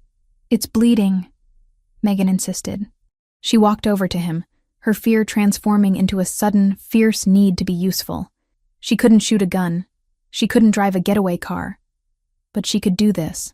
"Where is the first aid kit?" "Bathroom. Under the sink." He grunted, wincing slightly as he reached up to check a camera feed. Megan didn't wait. She kicked off her heels, running barefoot across the slate to the bathroom. She found the kit, a military-grade box, not a household one, and grabbed it. When she returned, Silvio had taken off his tuxedo jacket and was unbuttoning his shirt. The sight of his torso stopped her in her tracks. He was bruised. A large purple welt was forming on his shoulder where he had slammed into the dashboard protecting her. But it was the cut on his side that drew her eye. A jagged laceration about 3 inches long. It wasn't deep enough to be fatal, but it was ugly, and it was still oozing dark blood. "Sit down," she ordered, pointing to the leather sofa. Silvio looked at her. For the first time since the explosion, the manic energy in his eyes receded, replaced by a heavy exhaustion. He dropped the shirt on the floor and sat, wincing as his skin stretched. Megan knelt between his legs, opening the kit. The smell of antiseptic wipes and sterile gauze filled the air, replacing the scent of gunpowder that clung to their clothes. Her hands, which had been shaking uncontrollably in the car, were suddenly steady. This was a problem she could solve. This was a ledger she could balance. "This is going to sting," she warned, peeling open an alcohol swab. "Do it," he said, staring at the ceiling. She pressed the pad against the wound. Silvio hissed, his abdominal muscles seizing under her fingers, hard as rock. She worked quickly, cleaning the blood away, checking for debris. "It needs a stitch," she murmured, examining the depth. "Maybe 2. But butterfly strips will hold it if you don't move around too much." "I'm not moving," he said. His voice was lower now, watching her. He wasn't looking at the wound. He was watching her face. He was watching the way her brow furrowed in concentration, the way she bit her lip as she applied the antibiotic ointment. "You saved me," she whispered, not looking up as she applied the adhesive strips. "In the car. You threw yourself over me. I would have thrown myself in front of a train," Silvio replied simply. A few bullets are nothing. It's not nothing, she argued, her voice trembling again. She smoothed the bandage down, her fingers lingering on his warm skin. She could feel his heart beating against her palm, a strong, steady rhythm that reassured her he was alive. You could have died, Silvio, if that glass hadn't held. But I didn't, he said. He reached out and caught her hand, stopping her ministrations. And neither did you. He pulled her hand up to his chest, pressing it over his heart. His skin was burning hot. The contact broke the clinical atmosphere instantly. Suddenly, the room felt very small, and the air very thin. Why?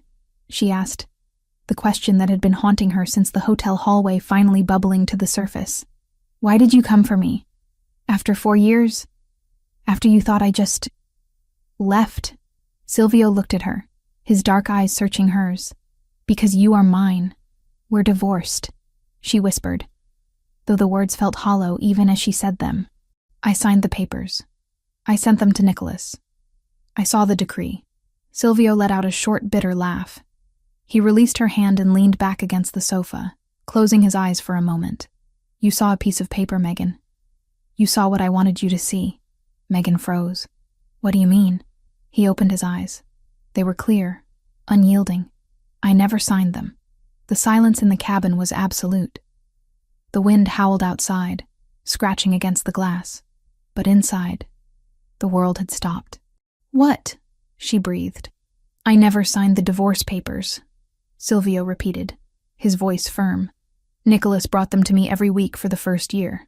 He told me it was financial suicide to stay married to a woman who had vanished. He told me I needed to protect the assets. I threw him out of my office every single time. But the decree, Megan stammered. I received a copy in the mail. It had the judge's seal.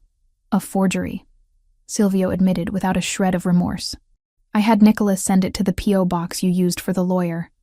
I knew you wouldn't come back if you thought you were still tied to me. I knew you wanted to be free. So I let you believe you were. Megan stared at him, her mind reeling. So we are married, Silvio finished. Legally, spiritually, in every way that matters. There has not been a single second in the last 4 years where you were not Megan Rinaldi. He sat up, ignoring the pain in his side, and leaned toward her. The intensity of his gaze pinned her to the spot. I couldn't do it, he confessed, his voice dropping to a rough whisper. I tried. I held the pen. But every time I looked at that line, it felt like signing my own death warrant. I would rather have lived in hell knowing you were somewhere in the world as my wife than live in heaven as a free man. Tears pricked Megan's eyes. She thought of her mother's hospital bills, the crushing debt, the fear of the collectors. She thought of the nights she had cried herself to sleep, missing him, thinking she had severed the bond forever. And all this time, you kept me, she said, a tear sliding down her cheek. I will always keep you, he vowed. He reached out and wiped the tear away with his thumb, his touch rough but infinitely gentle. I told you tonight. You never left. You just took a long walk. The distance between them vanished. It wasn't a decision. It was gravity. Megan moved, or maybe he pulled her. She didn't know. Suddenly she was straddling his lap, careful of his injury, her hands tangling in his dark, messy hair. Silvio groaned, a sound of pure, starving need, and buried his face in her neck. Silvio, she gasped as his hands found the zipper of the ruined dress. I need to feel you, he muttered against her skin, his lips trailing fire down her throat. I need to know you're real. 4 years, Megan. 4 years of ghosts. The dress fell away. The cold air of the room touched her skin for only a second before his hands were there, covering her, claiming her. There was no hesitation, no awkwardness of rediscovery. Her body remembered his. His hands remembered every curve of her. It was a frantic, desperate collision. He kissed her, and it wasn't gentle. It was a reclaiming. It tasted of survival and fury and love that had been twisted by pain until it was something sharper, something stronger. Megan kissed him back with equal force, pouring all the lonely nights, all the fear, all the grief for her mother into the contact. You're mine, He growled against her mouth, his grip on her hips bruisingly tight. "Tell me, I'm yours," she sobbed, clinging to his shoulders. "I never stopped. I'm yours, Silvio." The intimacy that followed wasn't just physical. It was an exorcism. With every touch, they burned away the years of separation. They burned away the image of her in the maid's uniform, the image of him alone in his office. They anchored themselves to each other, skin to skin, breath to breath, until there was nothing left in the world but the two of them in a glass box suspended over a snowy abyss. Later, the silence was different. It wasn't empty. It was full.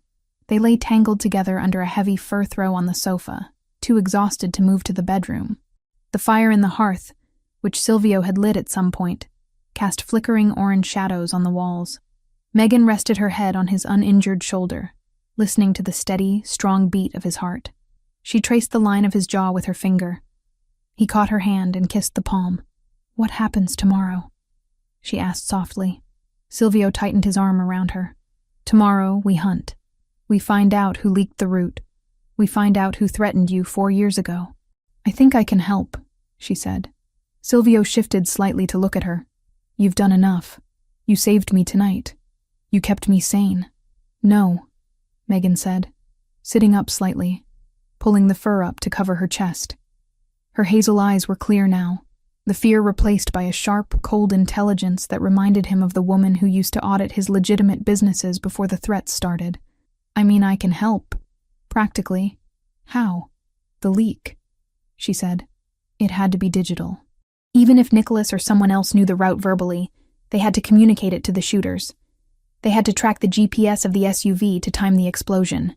That leaves a footprint." Silvio frowned.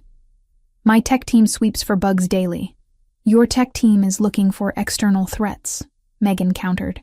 "They aren't looking for authorized users moving data through back doors. I used to audit your books, Silvio. I know how the money moves, but I also know how the information moves. If someone inside sent that location, they used the internal network to do it so it wouldn't flag the external firewalls." She looked at the tablet on the wall, the one controlling the security grid. "Do we have a secure link to the main server from here?" she asked. Silvio nodded slowly, a look of intrigue replacing the exhaustion on his face. "Yes. This place is hardwired into the mainframe. It's a mirror of my office." "Then give me access," she said. "Give me the admin codes. While everyone thinks we're dead or running, I can go through the logs.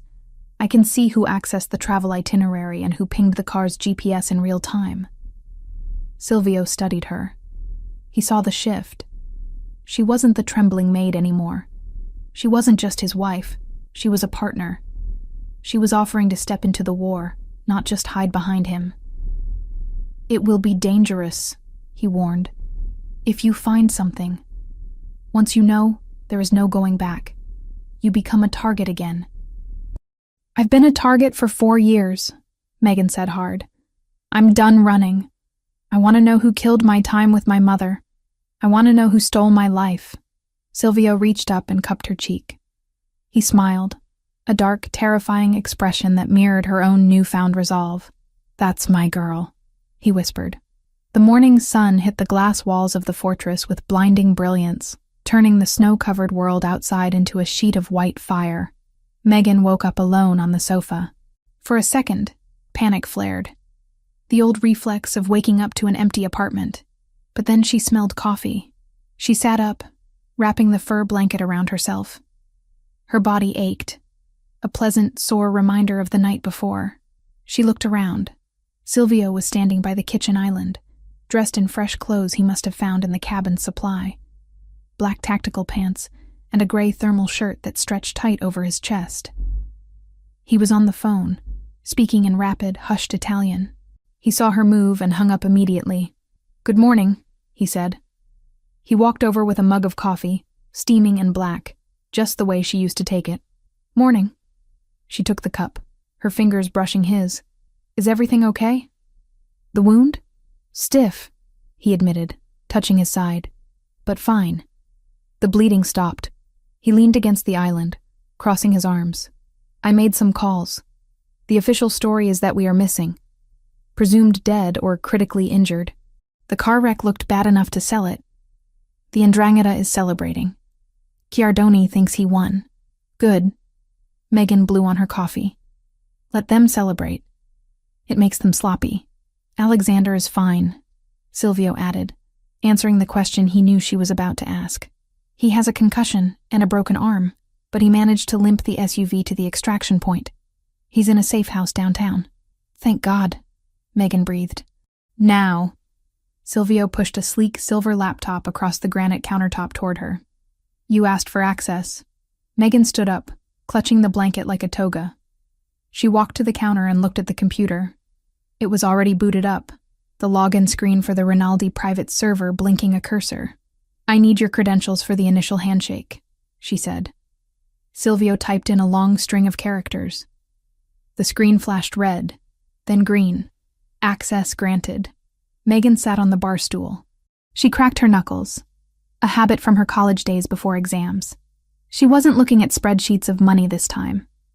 She was looking at data packets, login timestamps, and encrypted communication logs. Okay, she muttered, her eyes scanning the code. The ambush happened at 11:42 p.m. That means the signal had to go out between 11:30 and 11:40 to get the shooters in position. Silvio stood behind her, watching the screen over her shoulder. He didn't understand the raw code as well as she did, but he understood the patterns she was hunting. Filter by user clearance level, Silvio suggested. Only level 4 and above knew the route. Already doing it, Megan's fingers flew across the keys. Nicholas, Marco, you, Alexander, and... Wait, she frowned, leaning closer to the screen. What is it? Silvio asked, sensing the tension in her shoulders. There's a ghost protocol here. She pointed to a line of gray text hidden beneath the standard traffic. Someone ran a shadow mirror on your GPS. It wasn't a direct query, it was a passive tap. They didn't ask the car where it was. They asked the phone paired to the car where it was. My phone? Silvio touched his pocket. No, Megan shook her head. Your phone is encrypted with military-grade shielding. Alexander's is too. This tap, it came from a device that was authorized but had lower security protocols. She traced the IP address back through the server tunnels. It was bouncing around, trying to hide, but whoever set it up had been arrogant. They hadn't expected an audit this fast. They hadn't cleared the cache. Got you, she whispered. She hit enter. The location of the device popped up. It wasn't a phone, Megan said, her blood running cold. It was the tablet, the inventory tablet used in the estate kitchen. Silvio froze. The kitchen? Who has access to the kitchen inventory tablet? Megan asked, turning to look at him. It's on the main Wi-Fi, but it doesn't have the same firewalls as the security office. Silvio's face darkened. The chef, the supply delivery guys, and... He trailed off, a realization hitting him. And Nicholas, he said, his voice dropping to a subterranean growl. Nicholas approves the supply orders. He uses that tablet to sign off on the invoices every Friday. Look at the timestamp on the tap, Megan pointed. Friday at 4:00 p.m. A background script was installed. It lay dormant until the car started moving last night. Then it woke up and broadcasted our location to an external server. And that server? Silvio asked. Megan ran one last command. The destination IP resolved. It's a shell company in the Cayman Islands, she said. But look at the registered owner of the domain. The name appeared on the screen in plain text. Viper Holdings. The 'Ndrangheta, Silvio spat. Chiardoni's front company. Nicholas planted a bug, Megan summarized, sitting back, her heart hammering. He's the traitor, Silvio. He's the one who sold us out. And if he did this, he's the one who had access to my schedule 4 years ago. He was the one who handled the estate finances. He knew when I was at the gala. He knew about the security blind spots because he paid the contractors who installed them. Silvio didn't scream. He didn't flip the table. He went terrifyingly still. It was the stillness of a predator that had just confirmed the scent of its prey. Nicholas, he said, the name sounding like a curse. My father hired him. I grew up with him. He betrayed you, Megan said softly. He almost killed us. He made my mother die alone. Silvio turned away from the counter. He walked to the window and looked out at the snow. When he turned back, his face was a mask of cold, calculated violence. Can you track him? Silvio asked. Can you see where he is right now? If he's accessing the accounts, Megan said, turning back to the keyboard. I can try to find his active session. She typed for another minute. He's not at the office. He's not at his apartment. She hit a key. A map popped up. He's at the mansion, Megan said, surprised. He's in your office, Silvio, right now. He thinks I'm dead, Silvio realized. He's cleaning house. He's trying to transfer the funds before the news breaks officially. He's draining the accounts, Megan confirmed, watching the numbers flicker on the screen. He's moving millions, right now. Look. Silvio walked over and looked at the transfer bars filling up. He placed a hand on Megan's shoulder. Can you stop it? I can freeze it, Megan said. But he'll know. He'll see the lockout. He'll run. We need to get there before he runs, Silvio said. We need to catch him in the act. It's an hour drive back down the mountain, Megan said. By the time we get there, he could be gone. Not if you keep him busy, Silvio said. He looked at her. A plan forming. You said you can see him. Can you talk to him? Through the system? I can send a message to the terminal. Megan nodded. Good. Silvio walked to the closet and grabbed a heavy tactical vest. He threw it on over his thermal shirt. Freeze the accounts. Lock the doors remotely. Trap him in that office, Megan. Make him watch his retirement fund disappear. Buy me the time I need to get down there and look him in the eye. Megan looked at the laptop, then at Silvio. She felt a surge of power. She wasn't the victim anymore. She was the one with the finger on the button. Consider it done, she said. Silvio grabbed his keys and his gun. He stopped at the door, looking back at her. She was illuminated by the blue light of the screen, fierce and beautiful and deadly. Don't unlock that door until I call you, he ordered. Go get him, Megan said. Silvio disappeared out the door into the snow. Megan turned back to the screen. She watched the transfer bar at 80%. She hovered her finger over the execute key. Hello, Nicholas, she whispered. She pressed the button. On the screen, the transfer bar turned red. Transaction denied. System lockdown initiated. The game was on. The blue light of the monitor was the only source of warmth in the vast frozen silence of the safe house. Megan sat hunched over the kitchen island, her fingers flying across the laptop keyboard with a speed born of adrenaline and old muscle memory. On the screen, the battle was silent, but violent. A progress bar labeled Unauthorized Transfer came en route, flickered, trying to push past the 80% mark, but every time it surged, Megan slammed a digital gate in its path. You're persistent, Nicholas, she whispered to the empty room, her eyes narrowing. On the other end of the connection, 30 miles away in the Rinaldi mansion, Nicholas was panicking. She could see it in the erratic patterns of his keystrokes. He was trying sloppy bypasses, brute-forcing passwords that had been changed 5 minutes ago. He was desperate.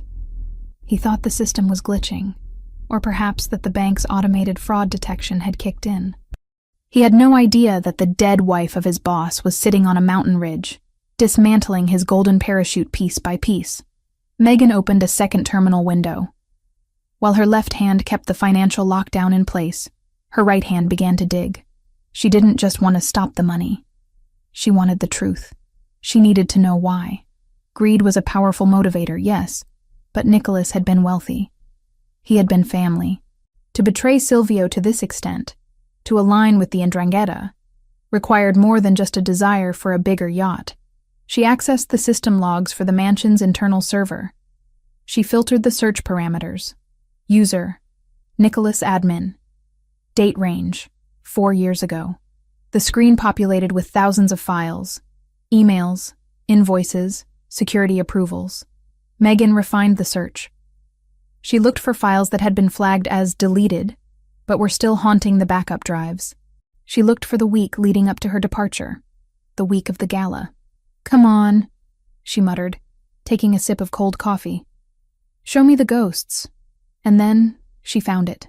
It wasn't a financial document. It was a metadata log for a print job sent to the high-resolution photo printer in the security office. The timestamp was 6 p.m., the night of the gala. The file name was Target Scope, View Joe 1 JPG. Megan's breath hitched. She clicked on the file recovery tool. It took 10 agonizing seconds to reconstruct the image. When it popped up on the screen, the room spun. It was the photo, the exact photo that had been slipped into her purse that night. Silvio on the balcony, the red laser dot on his forehead. But here, on the server, there was more. The metadata showed the origin of the image. It hadn't been taken by a sniper on a rooftop 3 blocks away. It had been created using Photoshop on Nicholas's terminal. He had taken a standard security feed image of Silvio, overlaid the laser dot, and printed it out on glossy paper. It was fake, Megan breathed, the realization hitting her like a physical blow. It was never real. There was no sniper. She clicked on the next file. An audio log, a voice modulation software program. Nicholas had used it to make the call to her burner phone. Tears of pure, white-hot rage pricked her eyes. It wasn't the Ndrangheta who had threatened her. It wasn't some external enemy. It was Nicholas. He had manufactured the entire threat. He had terrified her into leaving, forcing her to abandon her marriage and her life, just so he could have unfettered access to the accounts without her looking over his shoulder. He had stolen 4 years. He had stolen her mother's comfort in her final days. He had stolen the chance for a family. Megan grabbed her phone. She didn't call Silvio's cell. She dialed into the mansion's intercom system, patching it directly through the admin override. "Silvio," she said, her voice shaking with fury. I know everything." Silvio moved through the shadows of his own home like a wraith. The mansion was quiet, the skeleton crew of night guards patrolling the perimeter, unaware that their boss was inside the walls. He had entered through the servants' tunnels, bypassing the main gates. He didn't want an audience. He wanted Nicholas. He reached the heavy oak door of his study. He could hear muttering from inside, frantic, angry cursing, the sound of a fist slamming against a desk. Silvio didn't draw his gun immediately. He wanted to look him in the eye first. He gripped the handle, turned it silently, and pushed the door open. Nicholas was standing behind the massive mahogany desk, his back to the door. He was a man unraveling. His tie was loosened, his expensive suit jacket thrown on the floor. He was typing furiously on the keyboard, sweat visible on the back of his neck. "Come on, you piece of junk!" Nicholas shouted at the screen.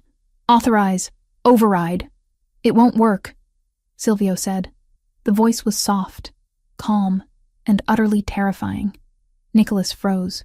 He spun around so fast he nearly knocked over the monitor. When he saw Silvio standing in the doorway, mud on his boots, a tactical vest over his chest, eyes like 2 pits of hell, Nicholas's face went gray. "Silvio," he stammered. "Boss? I heard the news said that I was dead?" Silvio finished, stepping into the room and closing the door behind him. "And you wasted no time, did you, Nico? The body isn't even cold, and you're already carving up the inheritance."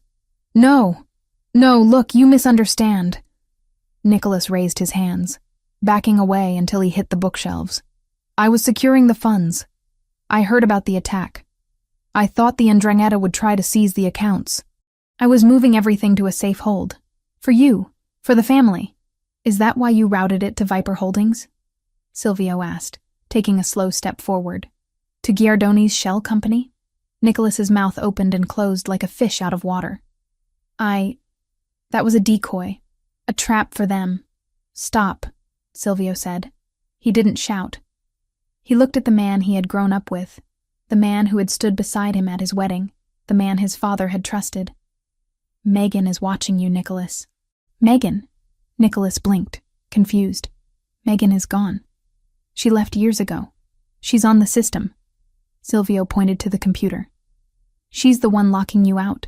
She's the one who found the tracker you planted in the kitchen tablet." Nicholas looked at the screen, where the red words, "Access denied," were blinking rhythmically. The realization dawned on him. The audit. The wife who was too smart for her own good. He had tried to get rid of her 4 years ago because she asked too many questions about the ledger. He thought he had won. Suddenly, The intercom on the desk crackled to life. Megan's voice filled the room, amplified and crystal clear, dripping with ice. "Tell him about the photo, Nicholas." Silvio stopped. He looked at the speaker, then back at Nicholas. "What photo?" Nicholas went pale, his eyes darting to the drawer where he kept his emergency gun. "She's lying. She's crazy. That's why she left, Silvio, remember? She was unstable." The photo of Silvio on the balcony. Megan's voice continued, relentless. "The one with the laser dot. The one you printed from that very desk on November 14th, 4 years ago. I found the print logs, Nicholas. I found the Photoshop file." Silvio went very still. The temperature in the room seemed to drop 10 degrees. He looked at Nicholas, and the pieces finally clicked into place. The sudden threat that had driven Megan away. The fact that the sniper had known internal blind spots. The fact that Nicholas had been the one to bring him the divorce papers, urging him to sign, urging him to move on. "You," Silvio whispered. The word was barely a sound, just a breath of air leaving his lungs. "It was you." "Silvio, listen." Nicholas began to sweat profusely, his hands shaking. "It was business. She was a liability. She was looking into the offshore routing. If she had found the discrepancies back then, she would have exposed everything. I did it for us. I did it to protect the operation." "You threatened my wife," Silvio said, walking around the desk. "You made her believe I was going to die. You made her leave me." "I saved you from a scandal," Nicholas yelled, his desperation turning into aggression. "She wasn't one of us, Silvio. She was a weakness. And look at you now. You're risking everything for her again. The Ndrangheta is coming. Giardoni knows you're vulnerable. If you kill me, you lose the only person who knows where the money is." "Megan has the money," Silvio said, stopping inches from Nicholas. "She froze it. She has the keys. I don't need you for the money, Nico." Nicholas scrambled backward, his hand fumbling for the drawer handle. "Silvio, wait. We're brothers. We grew up together. Brothers don't steal time," Silvio said. "You stole 4 years. Do you know what she went through? Do you know she starved? Do you know her mother died while she was scraping pennies together because of your lie?" "I didn't kill her mother," Nicholas screamed, yanking the drawer open. He lifted the gun, a snub-nosed revolver. Silvio didn't flinch. He didn't even blink. He moved with a speed that defied his size. Before Nicholas could level the weapon, Silvio's hand shot out, clamping around the barrel and Nicholas's fingers. He twisted the gun upward and inward with a sickening crunch of breaking bone. Nicholas screamed, dropping to his knees. The gun clattered to the floor. Silvio stood over him, looking down with eyes that held no humanity, only the cold, dead vacuum of space. "She kept me safe by leaving," Silvio said softly. "She sacrificed everything, because she thought a bullet was coming for me. She loved me that much." He reached down and picked up the revolver. He weighed it in his hand. "You wanted to be the sniper, Nicholas?" Silvio asked. "You wanted to call the shots?" "Silvio, please," Nicholas sobbed, clutching his broken hand. "I can fix it. I can make a deal with Giardoni. I can—" "Megan," Silvio said, raising his voice slightly to be heard by the intercom. "Are you there?" "I'm here." Her voice came back, steady but tight. "Close the connection," Silvio ordered. "You don't need to hear this." "Silvio, close it."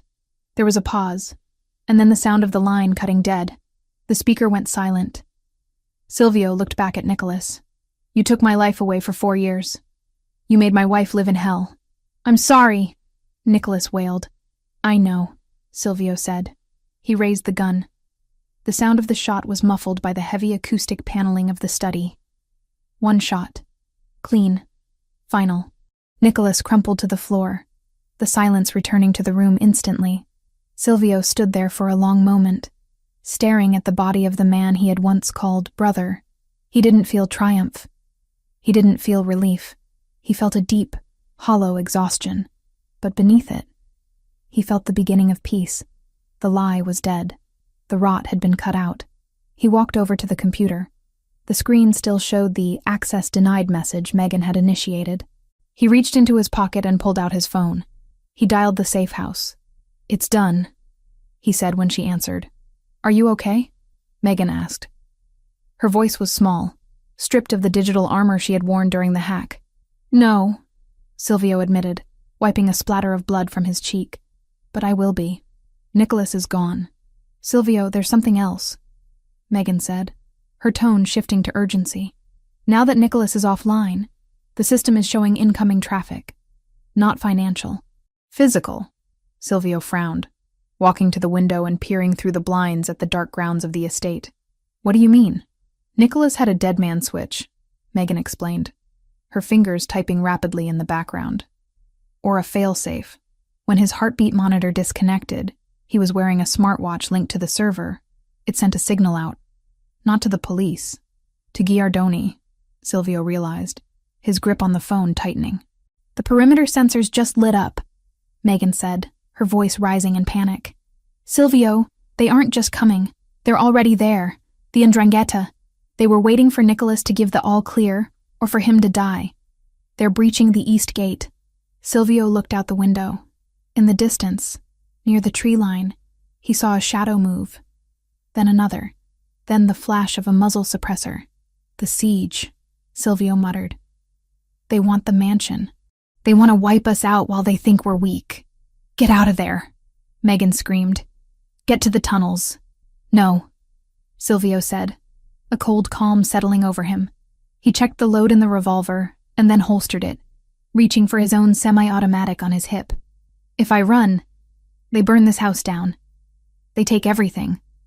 My father's legacy, our memories, the room where I kept your things. Silvio, don't be stupid. It's just a house. It's our fortress," he corrected. "And I am done running. Let them come. I have the high ground, and I have you." "Me? Can you access the automated defenses?" Silvio asked. "The shutters? The gas suppression systems in the hallways? The smart locks?" "Yes," Megan said, her breath catching.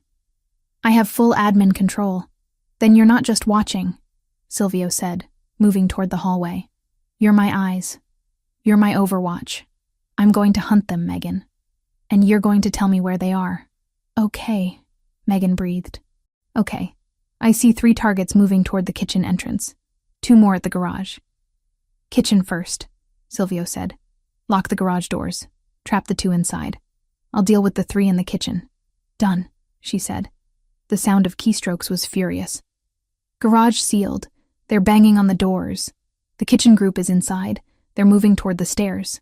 I'm waiting for them," Silvio said, stepping into the shadows of the grand staircase. The grief was gone. The betrayal was buried with Nicholas. Now, there was only the war. And for the first time, the Rinaldi family was fighting it together. "Guide me, Bella," Silvio whispered. "Let's finish this." The silence of the Rinaldi estate was a deception. To the 5 men moving silently through the manicured hedges of the east garden, the mansion looked like a sleeping beast. Dark, quiet, and vulnerable.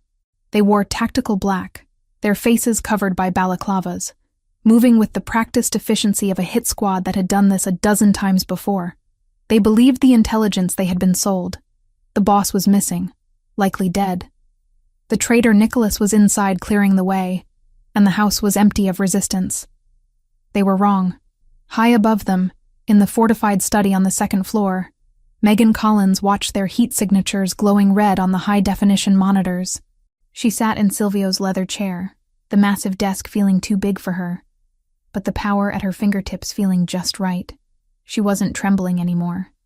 The fear that had paralyzed her in the hotel hallway, the grief that had hollowed her out for 4 years, it had all been distilled into a cold, sharp clarity. She pressed the earpiece deeper into her ear, her eyes darting between the camera feeds. "I see 5, she whispered, her voice steady. 3 breaching the kitchen service entrance, 2 circling toward the library patio doors. Let the patio team get to the glass." Silvio's voice came back, calm and lethal in her ear. "I want them confident. Focus on the kitchen." Megan's fingers hovered over the command console.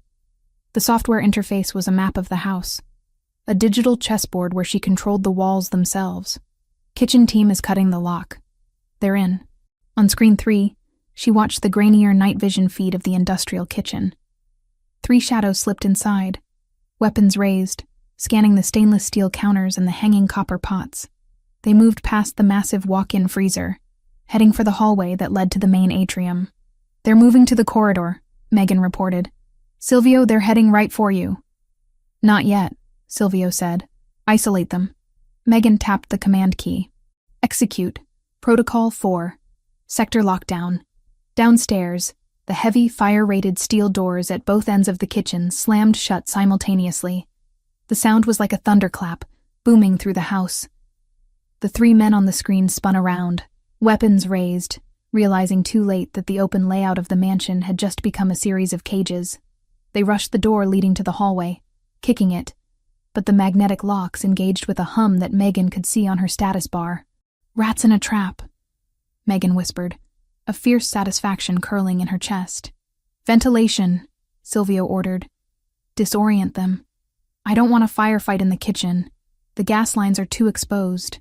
Megan accessed the HVAC controls. She bypassed the safety warnings and routed the fire suppression system solely to the kitchen sector. It wasn't water. The Rinaldi estate used a halon-based gas mixture designed to suck the oxygen out of a fire instantly. It wouldn't kill the men, not immediately, but it would make breathing feel like inhaling broken glass and turn the visibility to 0. "Deploying gas," she said. On the screen, white jets of gas erupted from the ceiling nozzles. The 3 men staggered, clawing at their throats, their tactical coordination dissolving into panic. They couldn't see. They couldn't breathe. And they were trapped in a steel box. "Kitchen is neutralized for now," Megan said. But the library team heard the doors slam. "They're moving fast. They're placing charges on the glass." "I'm moving to the library," Silvio said. "Open the shutters." "What?" Megan gripped the desk. "Silvio, that's suicide. If you open the shutters, you give them a line of sight before you're in position." "Trust me," he said. "Open them. Now." Megan swallowed the lump in her throat. She had to trust him. She had to believe that the man who had survived 4 years of war without her knew how to survive one night with her. She typed the command. "Library shutters. Retract." In the east wing, the heavy iron security shutters that covered the floor-to-ceiling windows began to rise with a mechanical groan. The 2 attackers outside paused, confused by the sudden invitation. They lowered the explosives, raising their assault rifles instead, peering into the dark cavern of the library. Silvio wasn't in the library. He was on the balcony above it, hidden in the shadows of the mezzanine. Megan watched on the monitor as the glass shattered. The 2 men breaching the room, stepping over the shards.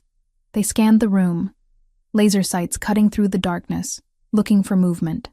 "They're in," she said, her heart hammering against her ribs. "Below you, 10 o'clock and 2 o'clock. Lights," Silvio commanded. Megan hit the master override for the library lighting. She didn't turn them on. She strobed them. The massive crystal chandelier and the recessed track lighting flashed on and off in a disorienting epileptic rhythm. The attackers flinched, blinded by the sudden assault on their retinas. In that split second of confusion, Silvio moved. He didn't shoot.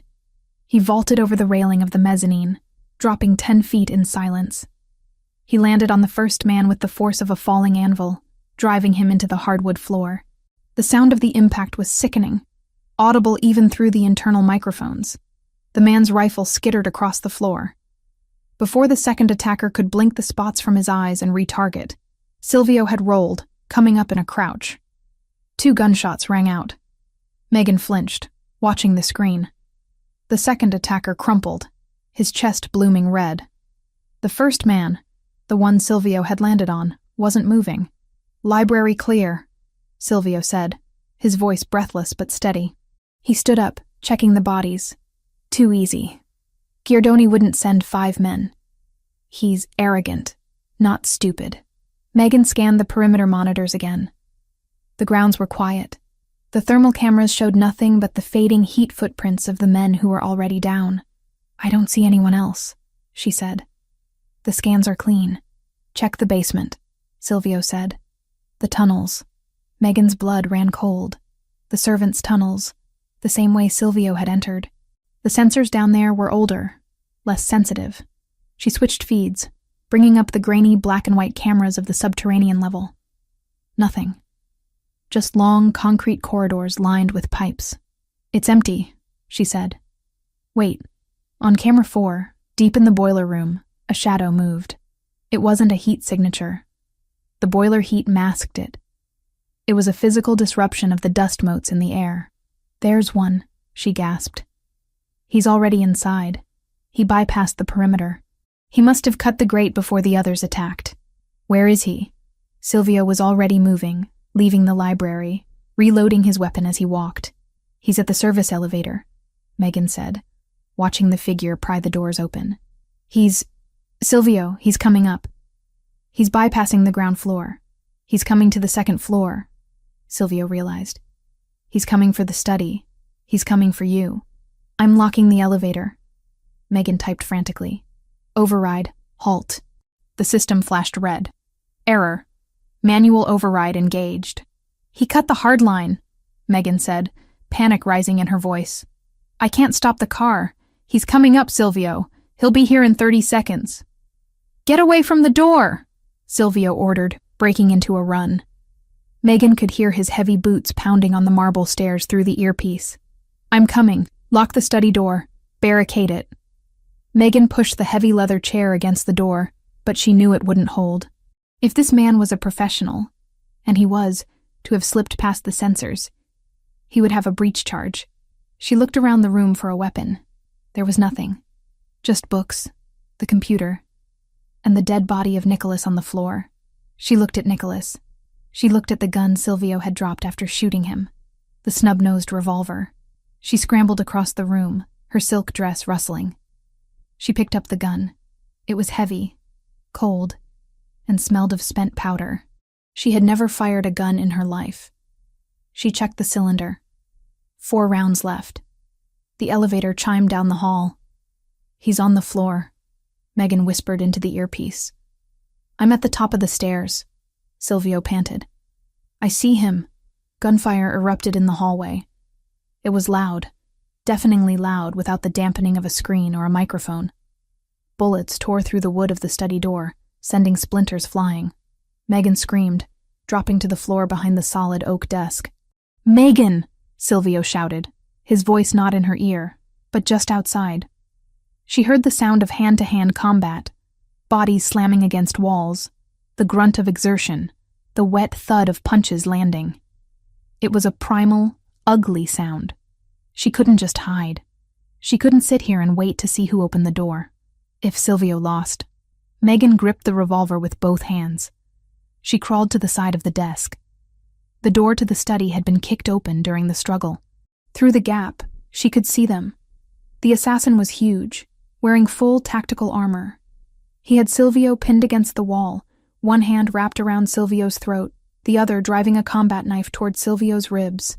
Silvio was fighting back, gripping the man's wrist, but he was exhausted, wounded from the crash, and bleeding from the earlier cut on his side. He was losing leverage. The knife inched closer. Megan stood up. Her hands were shaking so hard she thought she might drop the gun, but her mind was crystal clear. She remembered what Silvio had told her in the car. "You are not a victim. You are a Rinaldi." She stepped out from behind the desk. She didn't scream. She didn't announce herself.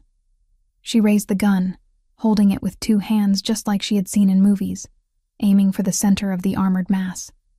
She realized the armor would stop a small caliber round. She had to aim higher. She adjusted her aim. The assassin's head was a moving target, but his leg, the one bracing his weight, was exposed. Megan pulled the trigger.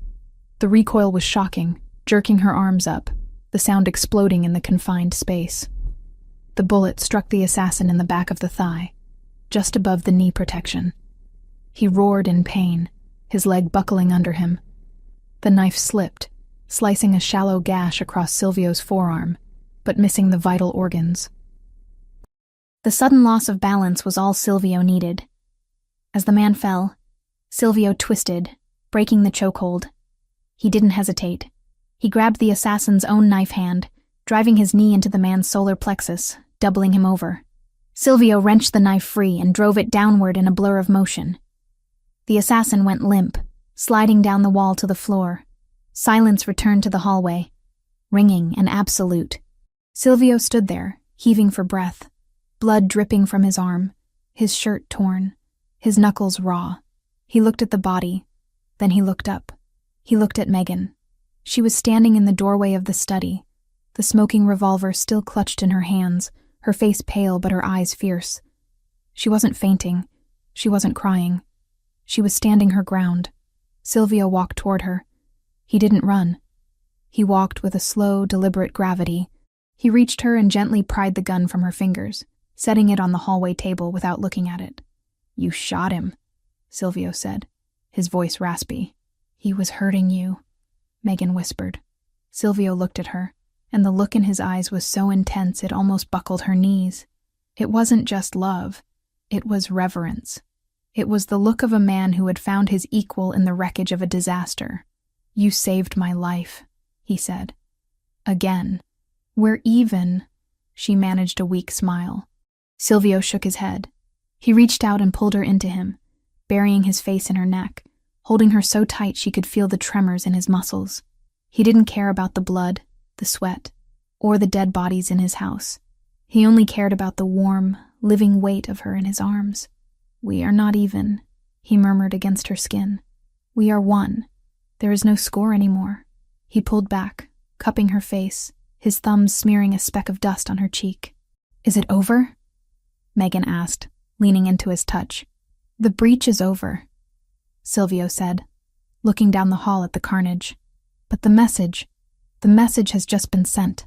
He walked her back into the study, away from the sight of the body. He went to the computer, which was still flashing the status of the house. Kitchen. Secure. Library. Secure. Perimeter. Silent. "Nicholas is dead," Silvio said, looking at the body of the accountant. "The hit squad is dead. And Giardoni is sitting in his club waiting for a phone call that is never going to come." "What do we do?" Megan asked. Silvio picked up the phone, Nicholas's phone, which had fallen on the floor. He unlocked it using the dead man's thumb. He found the last number dialed. Viper Holdings. He hit call.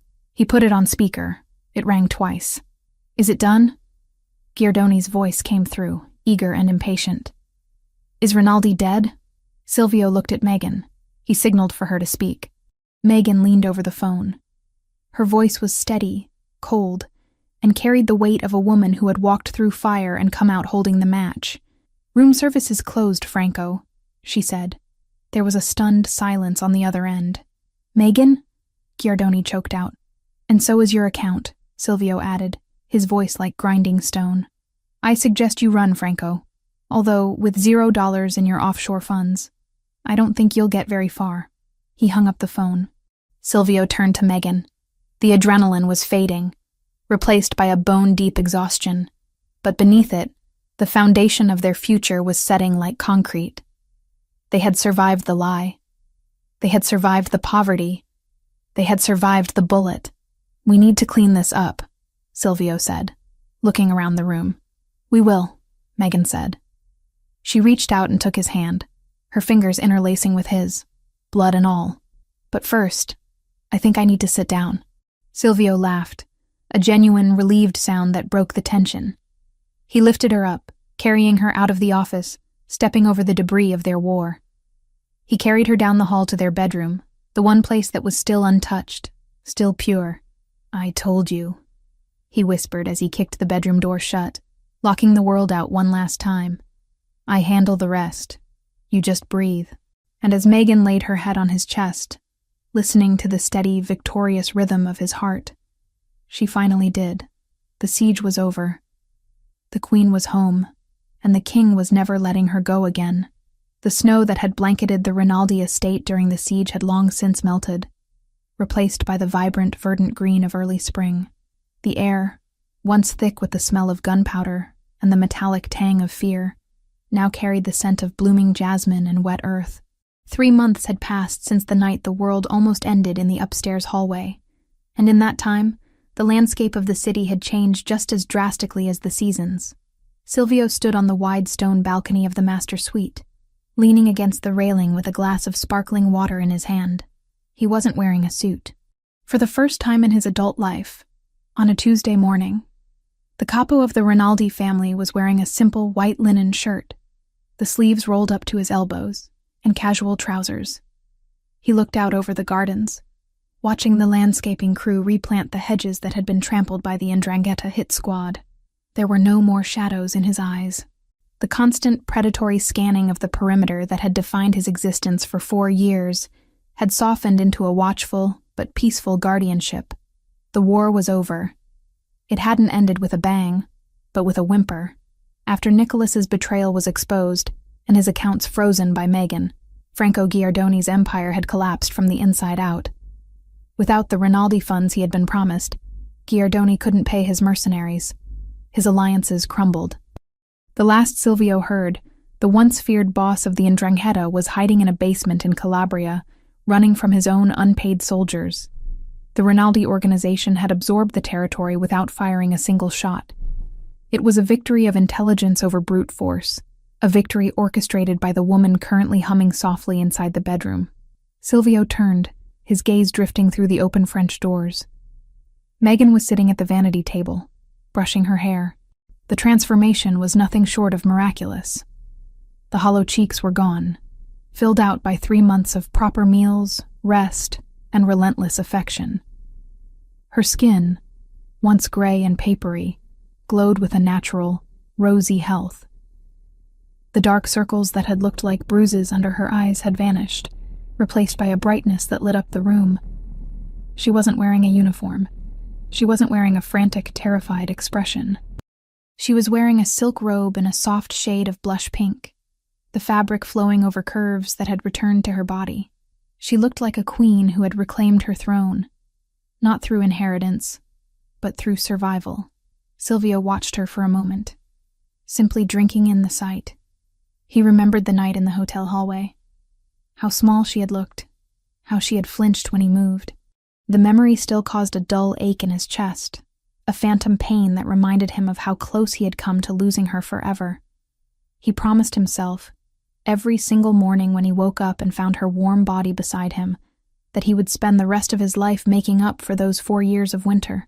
"You're staring," Megan said, her eyes meeting his in the reflection of the mirror. She smiled, and it was a genuine, easy smile that reached her hazel eyes. "I'm admiring," Silvio corrected, pushing off the railing and walking into the room. "There is a difference." He came up behind her, placing his hands on her shoulders. He felt the tension that used to live there permanently was gone, replaced by a relaxed softness. He bent down, pressing a kiss to the curve of her neck, inhaling the scent of her shampoo, vanilla and honey. "You're supposed to be in a meeting," she teased, leaning her head back against his chest. "Alexander is downstairs pacing. He says the construction contracts for the Newport terminal need your signature." "Alexander worries too much," Silvio murmured against her skin. "The port isn't going anywhere. And Alexander is just happy to be complaining about paperwork instead of dodging bullets." "He's loyal," Megan said, reaching up to cover his hands with hers. "He took a bullet for us." "He did," Silvio agreed, straightening up but keeping his hands on her. "And he has been rewarded. But today, I don't care about the port. I don't care about the contracts. I just want to be here." Megan turned in her chair to face him. Her expression shifted, becoming slightly more serious, though the happiness remained. There was a nervous energy radiating from her now. A subtle vibration that Silvio, attuned to her every mood, picked up on instantly. "Is something wrong?" he asked, his protective instincts flaring up. "Did the doctor call? Is it the migraines again?" Megan had suffered from tension headaches for the first month after the siege, a lingering effect of the stress and malnutrition. "No." She shook her head quickly. "No migraines. I feel wonderful, actually. Better than I have in years." "Then what is it?" Silvio crouched down so he was eye level with her. He searched her face, looking for threats, for secrets. "You have that look. The one you used to get when you were hiding a surprise party or a bad audit report." Megan laughed, a melodic sound that filled the room. "No bad reports, Silvio. The books are balanced. Nicholas's mess is fully cleaned up. We're in the black. Then what? She took a deep breath, her fingers tightening around his. I have something for you. A gift. Silvio frowned. It's not my birthday. And it's not our anniversary. It's a Tuesday, she said. Consider it a we survived gift. She reached into the pocket of her robe and pulled out a small rectangular box. It was wrapped in silver paper with a white ribbon. It was small, light. Silvio took it, looking at her with confusion. He had given her diamonds, cars, deeds to buildings. He wasn't used to receiving things. Megan, you didn't have to. Just open it, she whispered, biting her lip. Silvio stood up, holding the box carefully. He pulled the ribbon.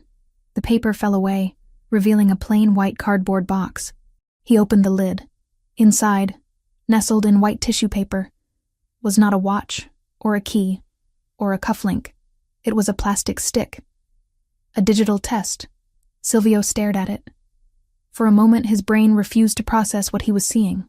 He saw the small screen on the device. He saw the word written there in black digital letters. Pregnant. The world stopped. The birds outside stopped singing. The wind stopped blowing. The only sound was the roar of blood in his own ears. He looked at the stick. Then he looked at Megan. Then back at the stick. Is this... His voice failed him. He cleared his throat, trying to speak past the sudden, massive lump that had formed there. Is this real? Megan nodded, tears filling her eyes. I took 3 of them, just to be sure. This morning, while you were in the shower. Silvio felt his knees go weak. He sank down, not into the chair but onto the floor. He knelt before her, clutching the plastic stick like it was a holy relic.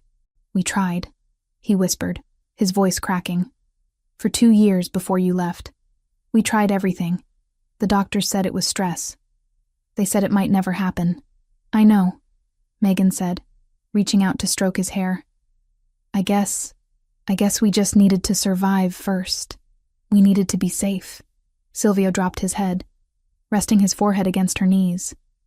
His shoulders began to shake. He wasn't sobbing loudly. He was weeping silently, a release of tension so deep it felt like his soul was unspooling. For years, he had accepted that his legacy would end with him. He had accepted that the violence of his life demanded a price. And that price was a family. He had made peace with being the last Rinaldi. And then, when Megan left, he had accepted that he would die alone. But now, he lifted his head. His eyes were red, shining with a raw vulnerability that no one in the underworld had ever seen or would ever see. A baby, he said, testing the word. Our baby. Yes. Megan smiled through her own tears. Due in the winter. Silvio reached out, his large, calloused hand trembling as he placed it on her stomach. There was no bump yet, nothing to feel but the silk of her robe and the warmth of her skin. But to him, the connection was instant and electric. Beneath his palm, a new life was starting. A life created not from obligation, but from a love that had walked through fire and refused to burn. I will keep you safe, he vowed, speaking to her stomach with a fierce, terrifying intensity. I will burn the world down before I let anything touch you. You hear me? Nothing will ever hurt you. Silvio, Megan said softly, cupping his face and making him look at her. You don't have to burn the world down anymore. The world knows. They know not to touch us. I will make sure they remember, he swore. He leaned forward and kissed her stomach, a devout, reverent press of his lips against the fabric. Then he stood up, pulling her with him. He hugged her, lifting her off her feet, burying his face in her neck. He held her as if she were made of glass, yet anchored her as if she were the only solid thing in the universe. Are you happy? She asked against his shoulder. Silvio pulled back. He looked at the woman who had scrubbed floors to save him. He looked at the woman who had walked into a gunfight with a revolver to save him. He looked at the mother of his child. Happy is too small a word, he said hoarsely. I am complete. He took her hand and led her back toward the balcony doors. The sun was higher now, bathing the room in golden light. The darkness of the hotel corridor, the cold of the mountain safe house, the blood on the study floor, it all felt like a different lifetime. They stepped out onto the balcony. Below, Alexander looked up from the garden path. He saw them. Silvio standing tall and proud, Megan glowing beside him. Alexander paused, seeing the look on his boss's face. He didn't need to be told. He smiled, gave a sharp nod, and turned away, giving them their privacy. "What happens now?" Megan asked, echoing the question she had asked herself 1,000 times in the last 4 years, usually with dread. Silvio turned her to face him. He wrapped his arms around her waist, pulling her flush against him. "Now," he said, his voice strong and sure. "We live. We build. We raise a legacy that isn't about blood and bullets, but about this." He kissed her. It was a slow, deep kiss, tasting of coffee and promise. It was a seal on the future. "I have a meeting," Silvio whispered against her lips, a playful glint returning to his eyes. "The port contracts," Megan reminded him. "Cancel them," he said. "Cancel everything. I'm busy." "Busy doing what?" She laughed. "Taking care of my wife," he said. "And my heir." He picked her up bridal style, ignoring her squeal of surprise. He carried her back inside the room. He didn't stop at the bed. He walked to the heavy double doors that led to the hallway, the doors that separated their sanctuary from the rest of the mansion, from the business, from the world. He looked at the doors. He thought about the title she had worn for 4 years. Room service. The invisible servant. The one who enters, leaves, and is forgotten. "No more service," he whispered. "Only the room." He kicked the door shut. The heavy latch clicked into place, a solid, definitive sound. Inside, the world was quiet. The danger was gone. The past was buried in the snow. Only the future remained. A future where the maid was a queen, the monster was a father, and the love they had fought for was finally, perfectly, safe.